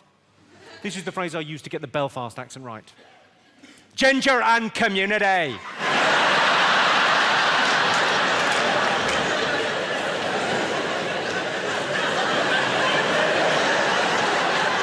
The terrifying stare is optional, but I find it helps. Ginger and community.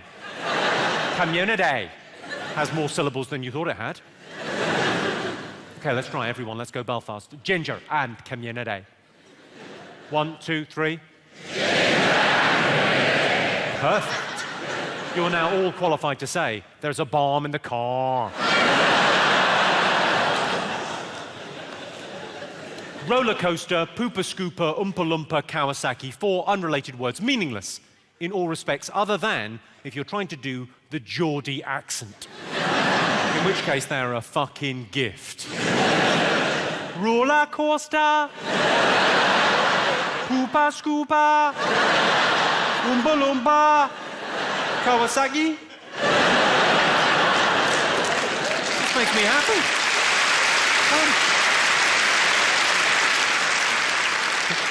All together. Roller coaster. Poopa scoopa. Oompa loompa. Kawasaki. Perfect. Are there any Geordies in?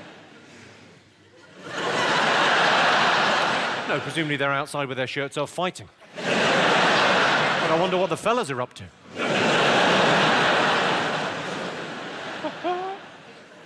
Welsh, have we got any Welsh people in?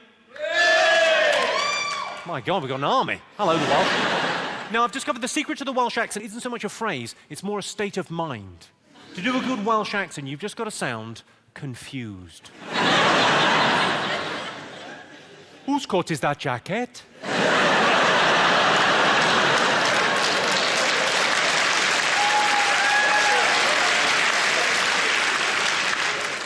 Whose shoes are those trainers?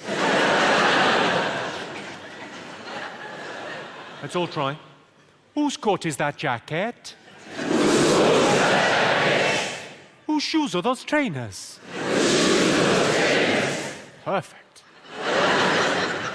See those 2 houses? The one in the middle is mine.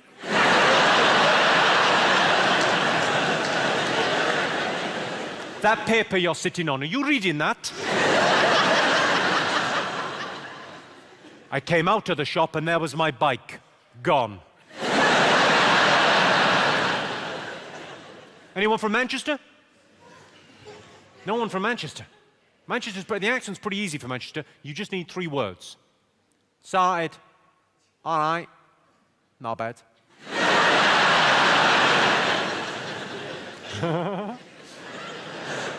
Actually, one of my best friends is from Manchester. He's called Ali. He was named after where he was conceived. Any Scottish people? We got Scottish? Hello. You're living the stereotype, aren't you, love? Obviously, the Scottish accent, probably the best phrase to use is, "There's been a murder!" Chances are there probably fucking has been. Of course, living in Scotland, the main benefits are unemployment and housing. See, the Scousers' ears have perked up. Like a chavvy meerkat. What? There is a bit of a drink problem in Scotland, I hope you don't mind me saying. Yeah, up there they think I'm a double act. And the drugs, you wouldn't believe the fucking drugs. Whereabouts in Scotland are you from? Fort William, I don't know where the fuck that is. What, sorry? You've got sort of where an accent meets a speech impediment, I think. The Loch Ness Monster. Are you introducing yourself?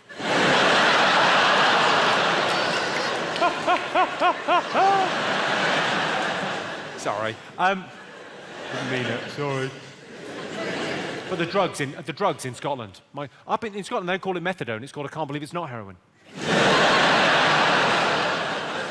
I think the easiest accent in the UK is the West Country, because the West Country is just a pirate voice, isn't it? Who can't do a fucking pirate voice? Arr! I'm going on a date with my sister. Oh, my mammy doesn't find out. I'm cheating on her. Are there people in from the West Country? Hey there. All right. Hi, hello. Not being patronising, I just thought it'd be a little treat for you to see a hand with 5 fingers.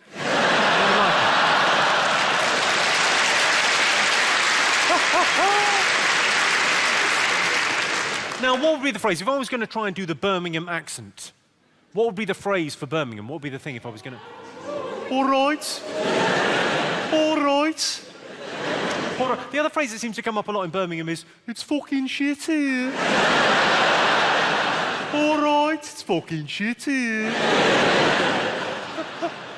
Any other phrases for Birmingham? What other? What was that? That was just all vowels. What was it? A yow, all right. A yow, all right. Have you had a stroke?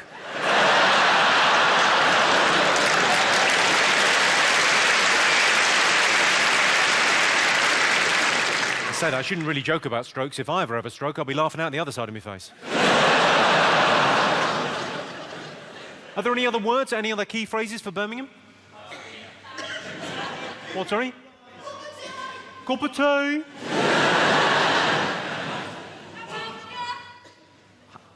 How am ya? How am ya? How am ya? Poorly educated?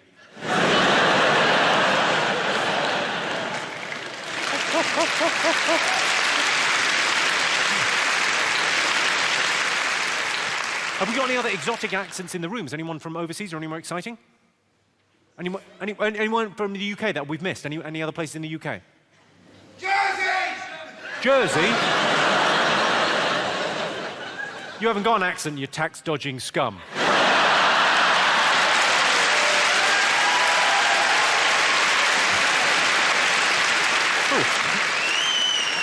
Who knew there was that much anti-Jersey feeling? It was simmering under. Finally, someone said it. You're basically French now, fuck off. Has anyone else got a different accent that we haven't covered? Essex? You mugging me off, you fucking slag. You fucking toilet. Come on, come on. Fucking slag. I don't know how they make Essex men. Presumably, a man fucks a chicken. Oi, oi, oi. Any others? What, sorry? Aussie? I can do Aussie. I can do... Yorkshire? It's £25 a ticket. I thought we priced you out.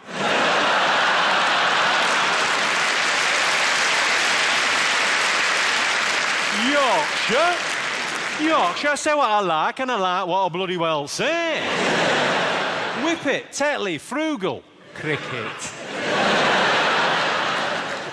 My favourite Yorkshire phrase is tin, tin, tin, which means it isn't in the tin. Tin, tin, tin.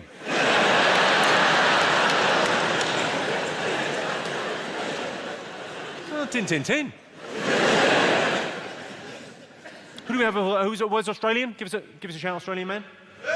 Are you still fucking there? Where are you? I can do Australian. I can do... Is it the Prime Minister or the President? I can never remember, but I can do Alf from Home and Away. Whichever one he is.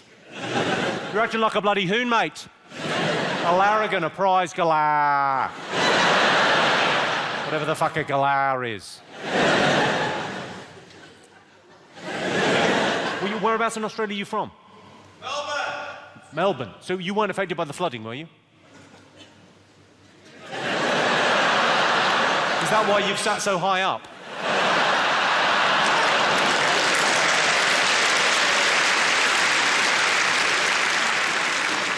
I'm not taking any fucking chances, but...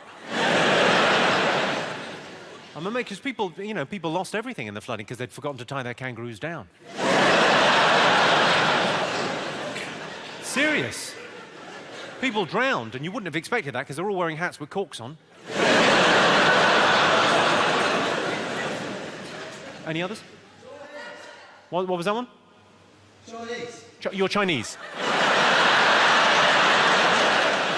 You don't really sound Chinese, sir. I'll be honest with you. And I think if I did a Chinese accent now, it would smack of racy lacism.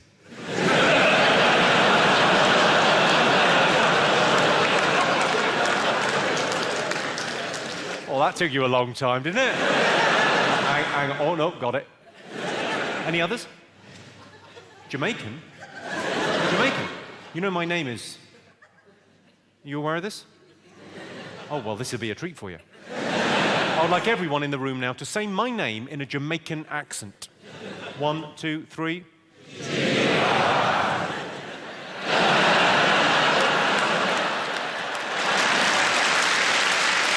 I am Jamaica. He just went, yay. Bomber clock.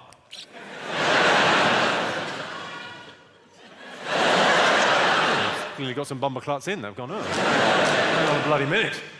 Any others? Dublin? Where's the Dublin?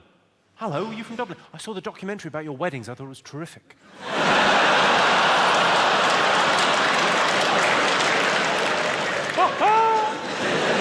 That's my favourite. You know I'm a plastic paddy, what they call a plastic paddy.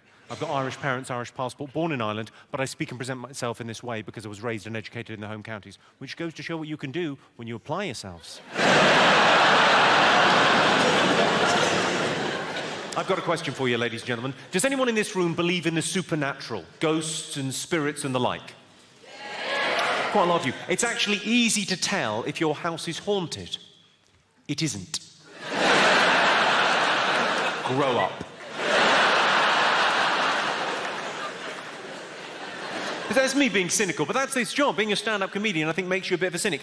Has anyone in here actually seen a ghost? Well, go on, what did you see, madam? Tell us the story.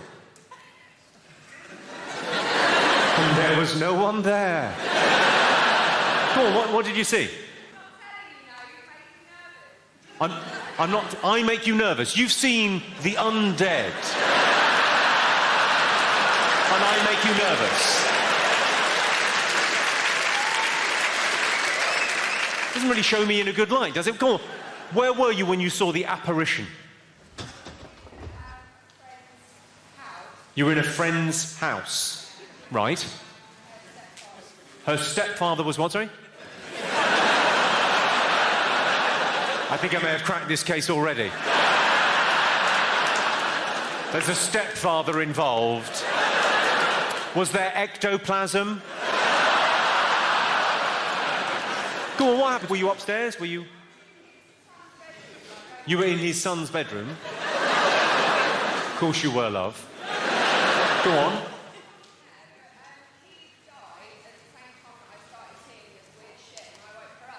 He had died. You should have mentioned that sooner. And then you started seeing weird shit. I'm loving this. There's a special name for people that have seen ghosts. Schizophrenic. All the best with your future.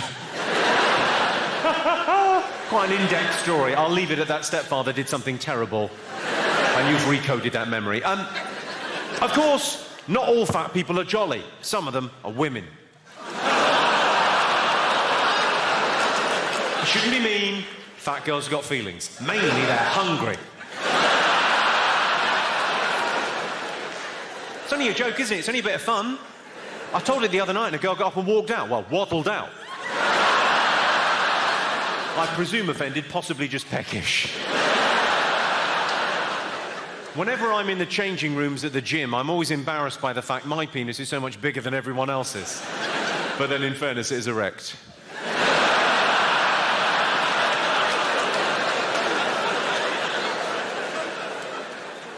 Islamic fundamentalist sex dolls. Do they blow themselves up?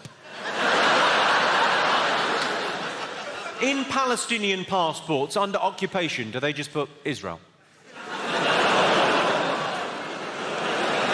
That joke is only there to test where the Guardian readers are sitting. No further questions, back to the knob gags.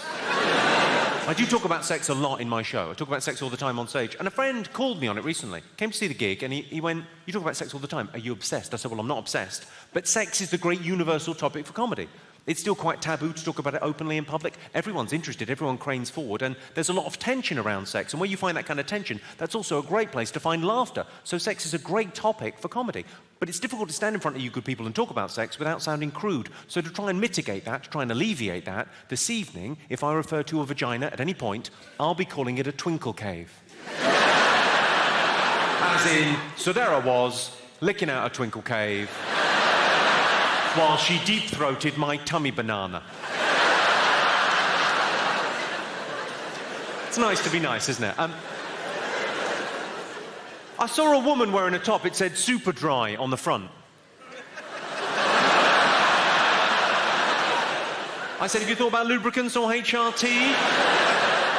Maybe a little bit of Aussie charm? Are you familiar with the term Aussie charm? Just means...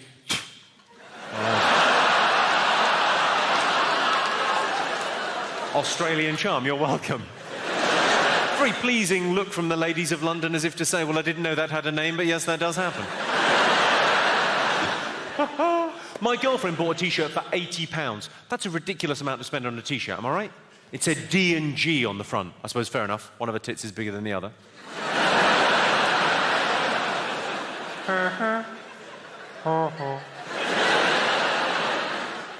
I thought my girlfriend was a slag when she told me I was her 30-second lover, and then I realised she was talking about time. There is a minimum comprehension level you may be asked to leave. My ideal woman would be a single mum, once I'd finished with her. It's a joke, I'd pay for the abortion. Ah, got you again, I fucking wouldn't. Let's talk about something a little bit more serious. It can't all be slapstick abortion stuff. My first wife was from Thailand. Well, don't, because you'll feel bad. It's actually quite a sad story. My first wife was from Thailand, and she died of testicular cancer.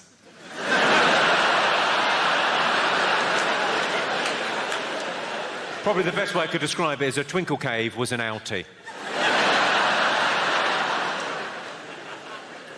I saw a transvestite in a miniskirt. I thought, that shows a lot of balls. Let's hear it from all the heterosexual men in the room. Give us a shout, all the heterosexual men. I'm guessing from that expression, I can't remember which one heterosexual is. I'm not taking a chance. Maybe this is how they recruit them. The most annoying thing my sister does is that show, Chatty Man. That's the most annoying heckle that I get at gigs. I like it when people join in. I like a bit of a heckle and a bit of fun. But the most annoying one I get is when I've set up a joke, just about to do the punchline, and someone goes, invariably it's the same thing. It's always, where's Alan? Where's Alan? It's not my, like, bête noire. It's just a bit annoying. Where's Alan?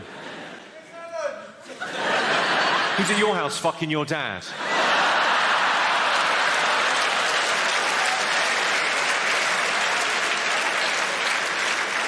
I think we all knew, including him, I think we all knew that was a trap.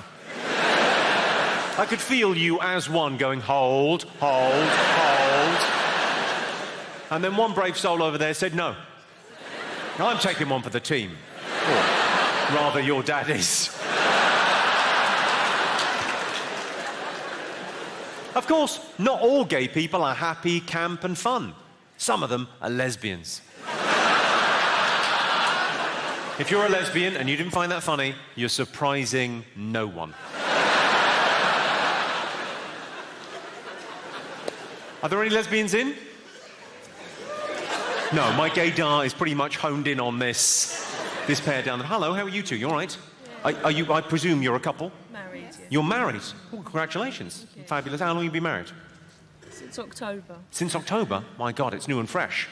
Have you even finished consummating the relationship? No. You don't know when you're finished, do you? That's one of the problems with your lifestyle choice. We'll just put that on hold. We'll be back in a minute. Well, so you're married, you're committed to each other. Well, it's maybe a crazy question to ask you because you're in this long-term relationship and you love each other, but what would it take to get you back on solids?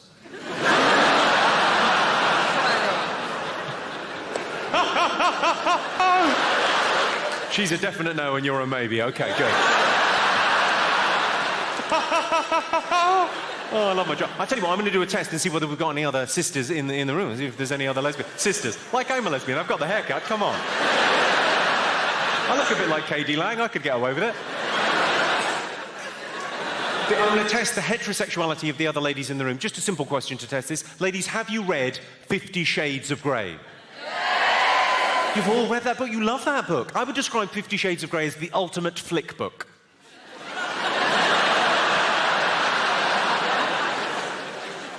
It was the best-selling book last year. What's the world coming to? It was the best-selling book last year. I can prove it. Last year, wettest on record. I think it's a very interesting book because, although it's not a great piece of literature, it's more gusset typing. It's interesting because it's pornography for ladies. That's what it is, right? And men, that book is in our houses, isn't it? 50 Shades of Grey is in our house, and we've not even picked it up. We're not looking at your pornography, ladies. We're not interested in your kind of pornography. We're very happy with the service broadband is providing. Ladies consume pornography in a very different way to men, and the genders are very different in our consumption of pornography. Here's a fact, gentlemen, that will blow your minds about women's consumption of pornography. Women watch porn films to the end. You know why? To see if they get married. Well, it's probably as good a time as any to talk about how political correctness works in stand-up comedy, because some people think it's a free-for-all. You can say whatever you want on stage because of freedom of speech. That is not the case. There are rules and regulations that govern what I do. Basically, how political correctness works in stand-up comedy is, if you're directly affected by something or involved in something, you get a free pass. You're allowed to joke about that thing. So, for example, homosexual people can joke about being gay. Disabled people can joke about disability. Black or Asian people can joke about race. Those are the rules. So, these two paedophiles walk into a park.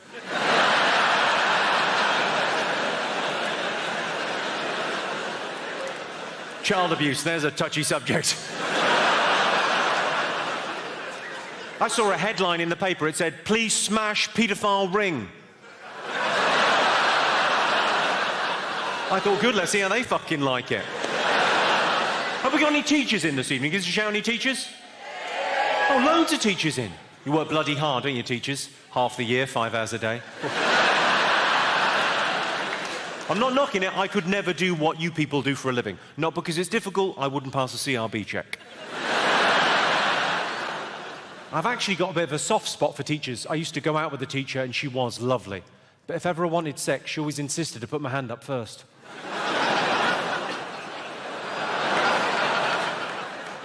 That is ruder than it first appears. You're welcome. Have we got any special needs teachers in? You teach special needs? Oh, there was a woo over there. What's your name, madam?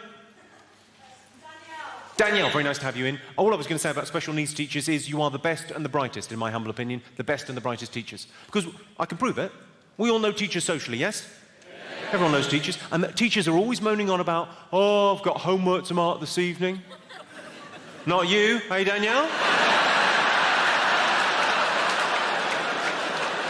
You're not grading potato paintings, are you? Fuck it. Your evenings are your own. Fair play. Is that a little yay? See the other teachers looking, oh, fucking annoyed. I didn't think of that. What, sorry? You used to teach at my school, at Burnham Grammar. Did you? Not when I was there, surely. No, unless you moisturise a lot. Where are you from? You're from Belfast, right? Ginger and community. I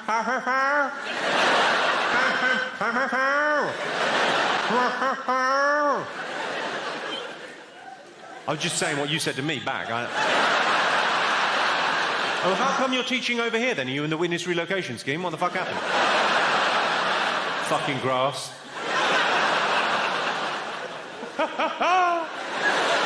What do you teach? What subject? What, sorry? English? You can barely fucking pronounce.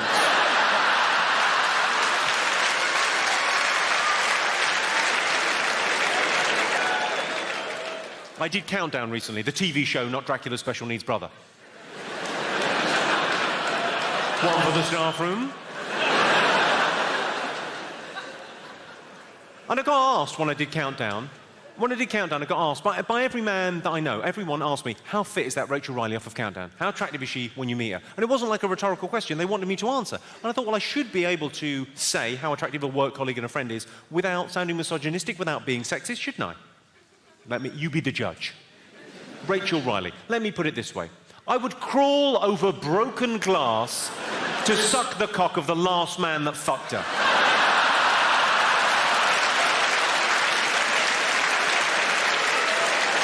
I don't think that's overstating it. I'd like to fuck her brains out, take ages.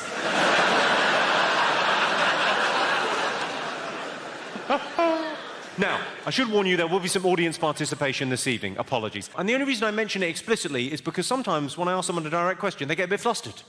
I think it's because they're used to seeing me on TV, so then when I ask them a direct question, they get a bit, what the fuck is going on? I didn't press the red button, it's gone all fucking interactive. I got a guy wonderfully flustered the other day, front and centre where you're sitting there, and out of nowhere I went, are you married or single? He went, single. And the girl next to him went, he isn't. How could you fuck that up? There was a lovely little pause and he went, I think I might be single now. Any other claims to fame? Interesting jobs? Any others? I mean, it could be from anywhere. You're a priest. Who's a priest? You're a priest. I'm looking at you. I'm thinking you might have had some dealings with priests. Just stand up, just for a second. Just turn around, just so people can see you. See? I mean,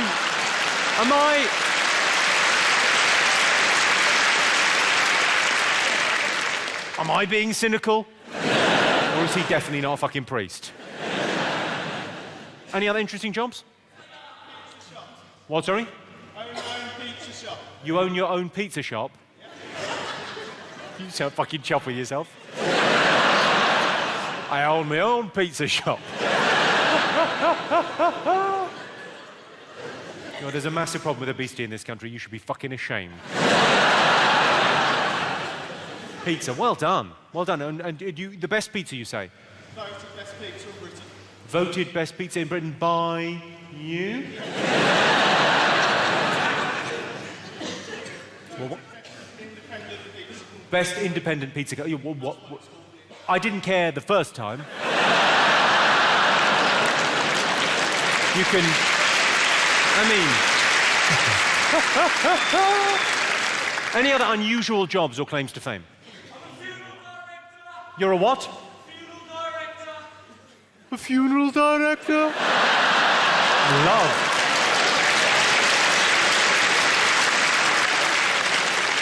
Your voice couldn't go any better with your job.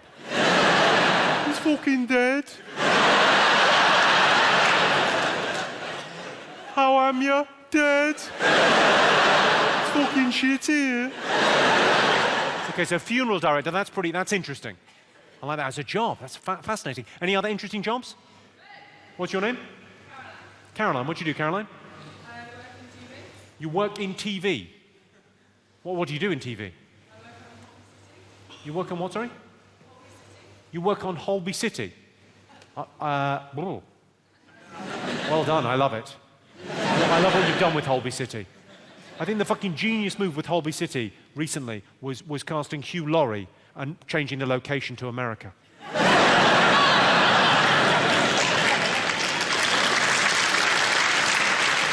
Well done, you. I think we should talk to the funeral. Should we talk to the funeral director? Funeral director, what are the chances of you getting down here? Don't fucking jump or we'll have to bury you. But if you can make your way down to here, then we could talk to funeral director. That sounds exciting. While he's making his way down, yeah, give him a smattering. He's making his way. While he's making his way down, because it's a big old venue, he'd take a minute. Any other claims to fame in the room? Any other exciting? You're a what? You're a paleontologist in Birmingham. Just in case any dinosaurs... It's dinosaur bones, yes? And you look at those? Not just dinosaurs? What, have you got another part-time job in Asda, have you? What else do you look at? Different fossils. Wow. I'm sure paleontology, I'm sure that's a brilliant, wonderful scientific thing to do, but I did a project on dinosaurs when I was 6, and I loved it. I was very excited, and I did lots of pictures, and I stuck them in, and I did a whole project on dinosaurs, and I loved them. And then what I did, and this is an interesting note to you, I grew up.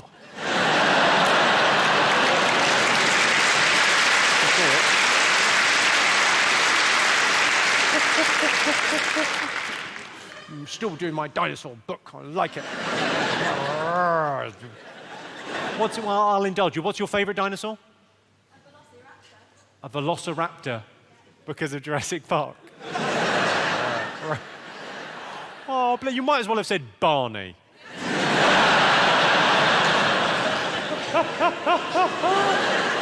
Grow up. Where the fuck is this Undertaker gone?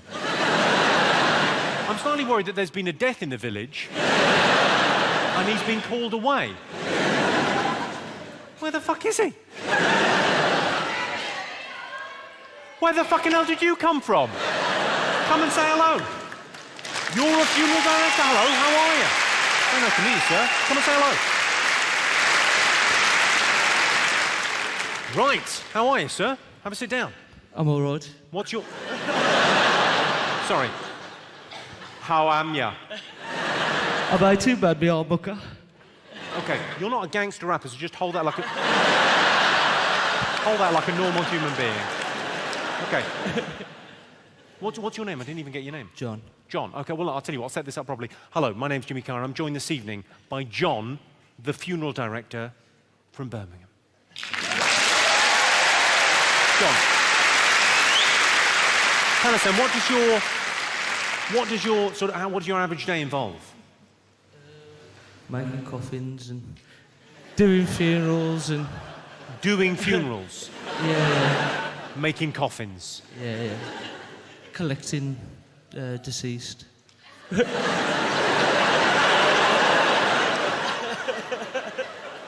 I'm slightly terrified by you.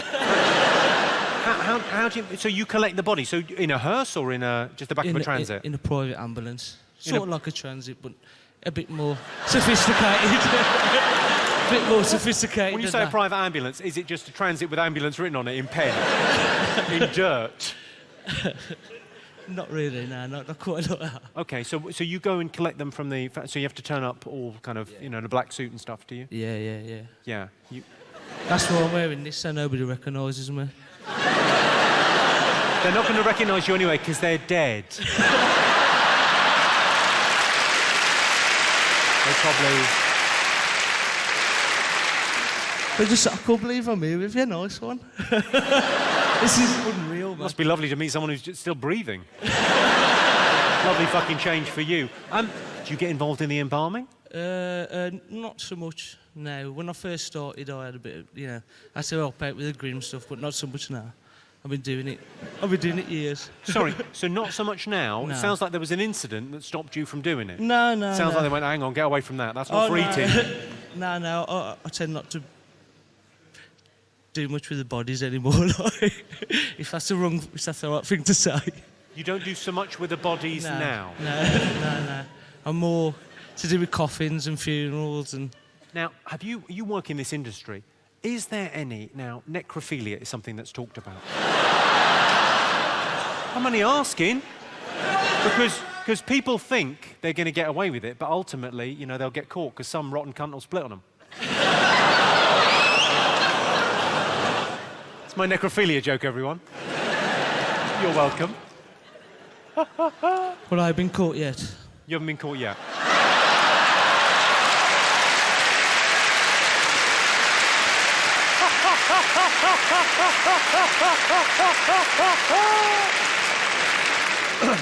Do you want to hear my favourite, funeral joke? Well, no, undertaker joke. I don't know if this is, based on a true thing, but you might know this, even. An old lady, beautiful, nice old lady, and her husband's died. And she goes to the funeral parlour where you would work on it, and she's talking to the guy that does your job, and she says, he's beautifully laid out. She said, that classic sort of thing, he's never looked better. He looks lovely, but I wanted him to be in his blue suit, and you've got him in his brown suit. Could you put him in his blue suit, not his brown suit? And the guy says, not a problem, madam. And then leans out the door and goes, change the heads on 2 and 4.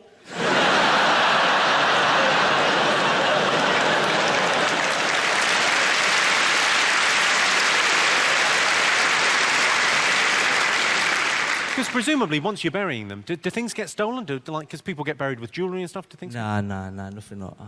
Nothing like that? It's a nice watch, man.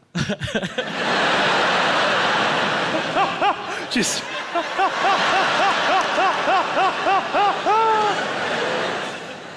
And what, you live in Birmingham? Well, Craigleaf, just outside Birmingham. Black country. In the black country. Racist.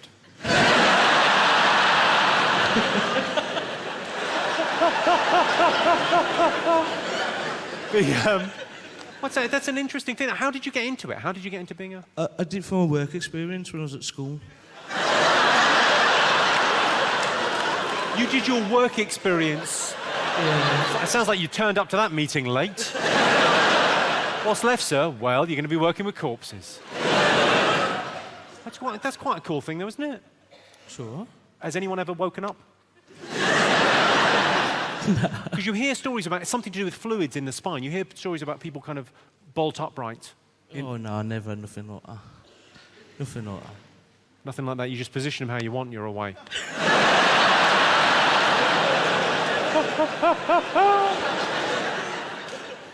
Now, John, well, look, you've come up and shared a bit about what you do, and I think that's an interesting thing to do. It's a life less ordinary work as a funeral director with the kind of corpses and things and death. You've got to deal with it. Hard part of life, but whatever.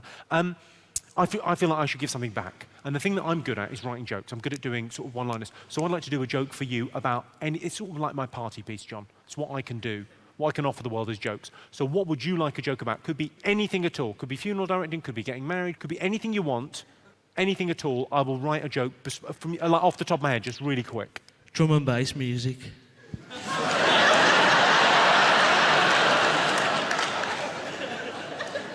Why did the lion get lost in the forest? I don't know.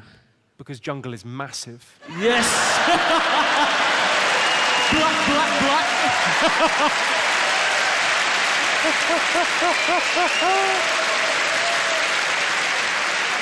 I think that was too easy. I think that was too easy a thing. So why don't we go for something else? Go for something more difficult. Anything at all. Can be as abstract as you want. Motorbikes. All right, okay. Okay, so 2 motorcycle guys, like bikers, like Hell's Angel bikers, right? 2 guys, massive bikes. Okay. Walk into a bar. They're all in the Harley Davidson kit or whatever, helmets on. Walk into a bar. Barman sees him coming. The barman goes, drinks, gentlemen? And the bikers go, cheese and onion crisps. Because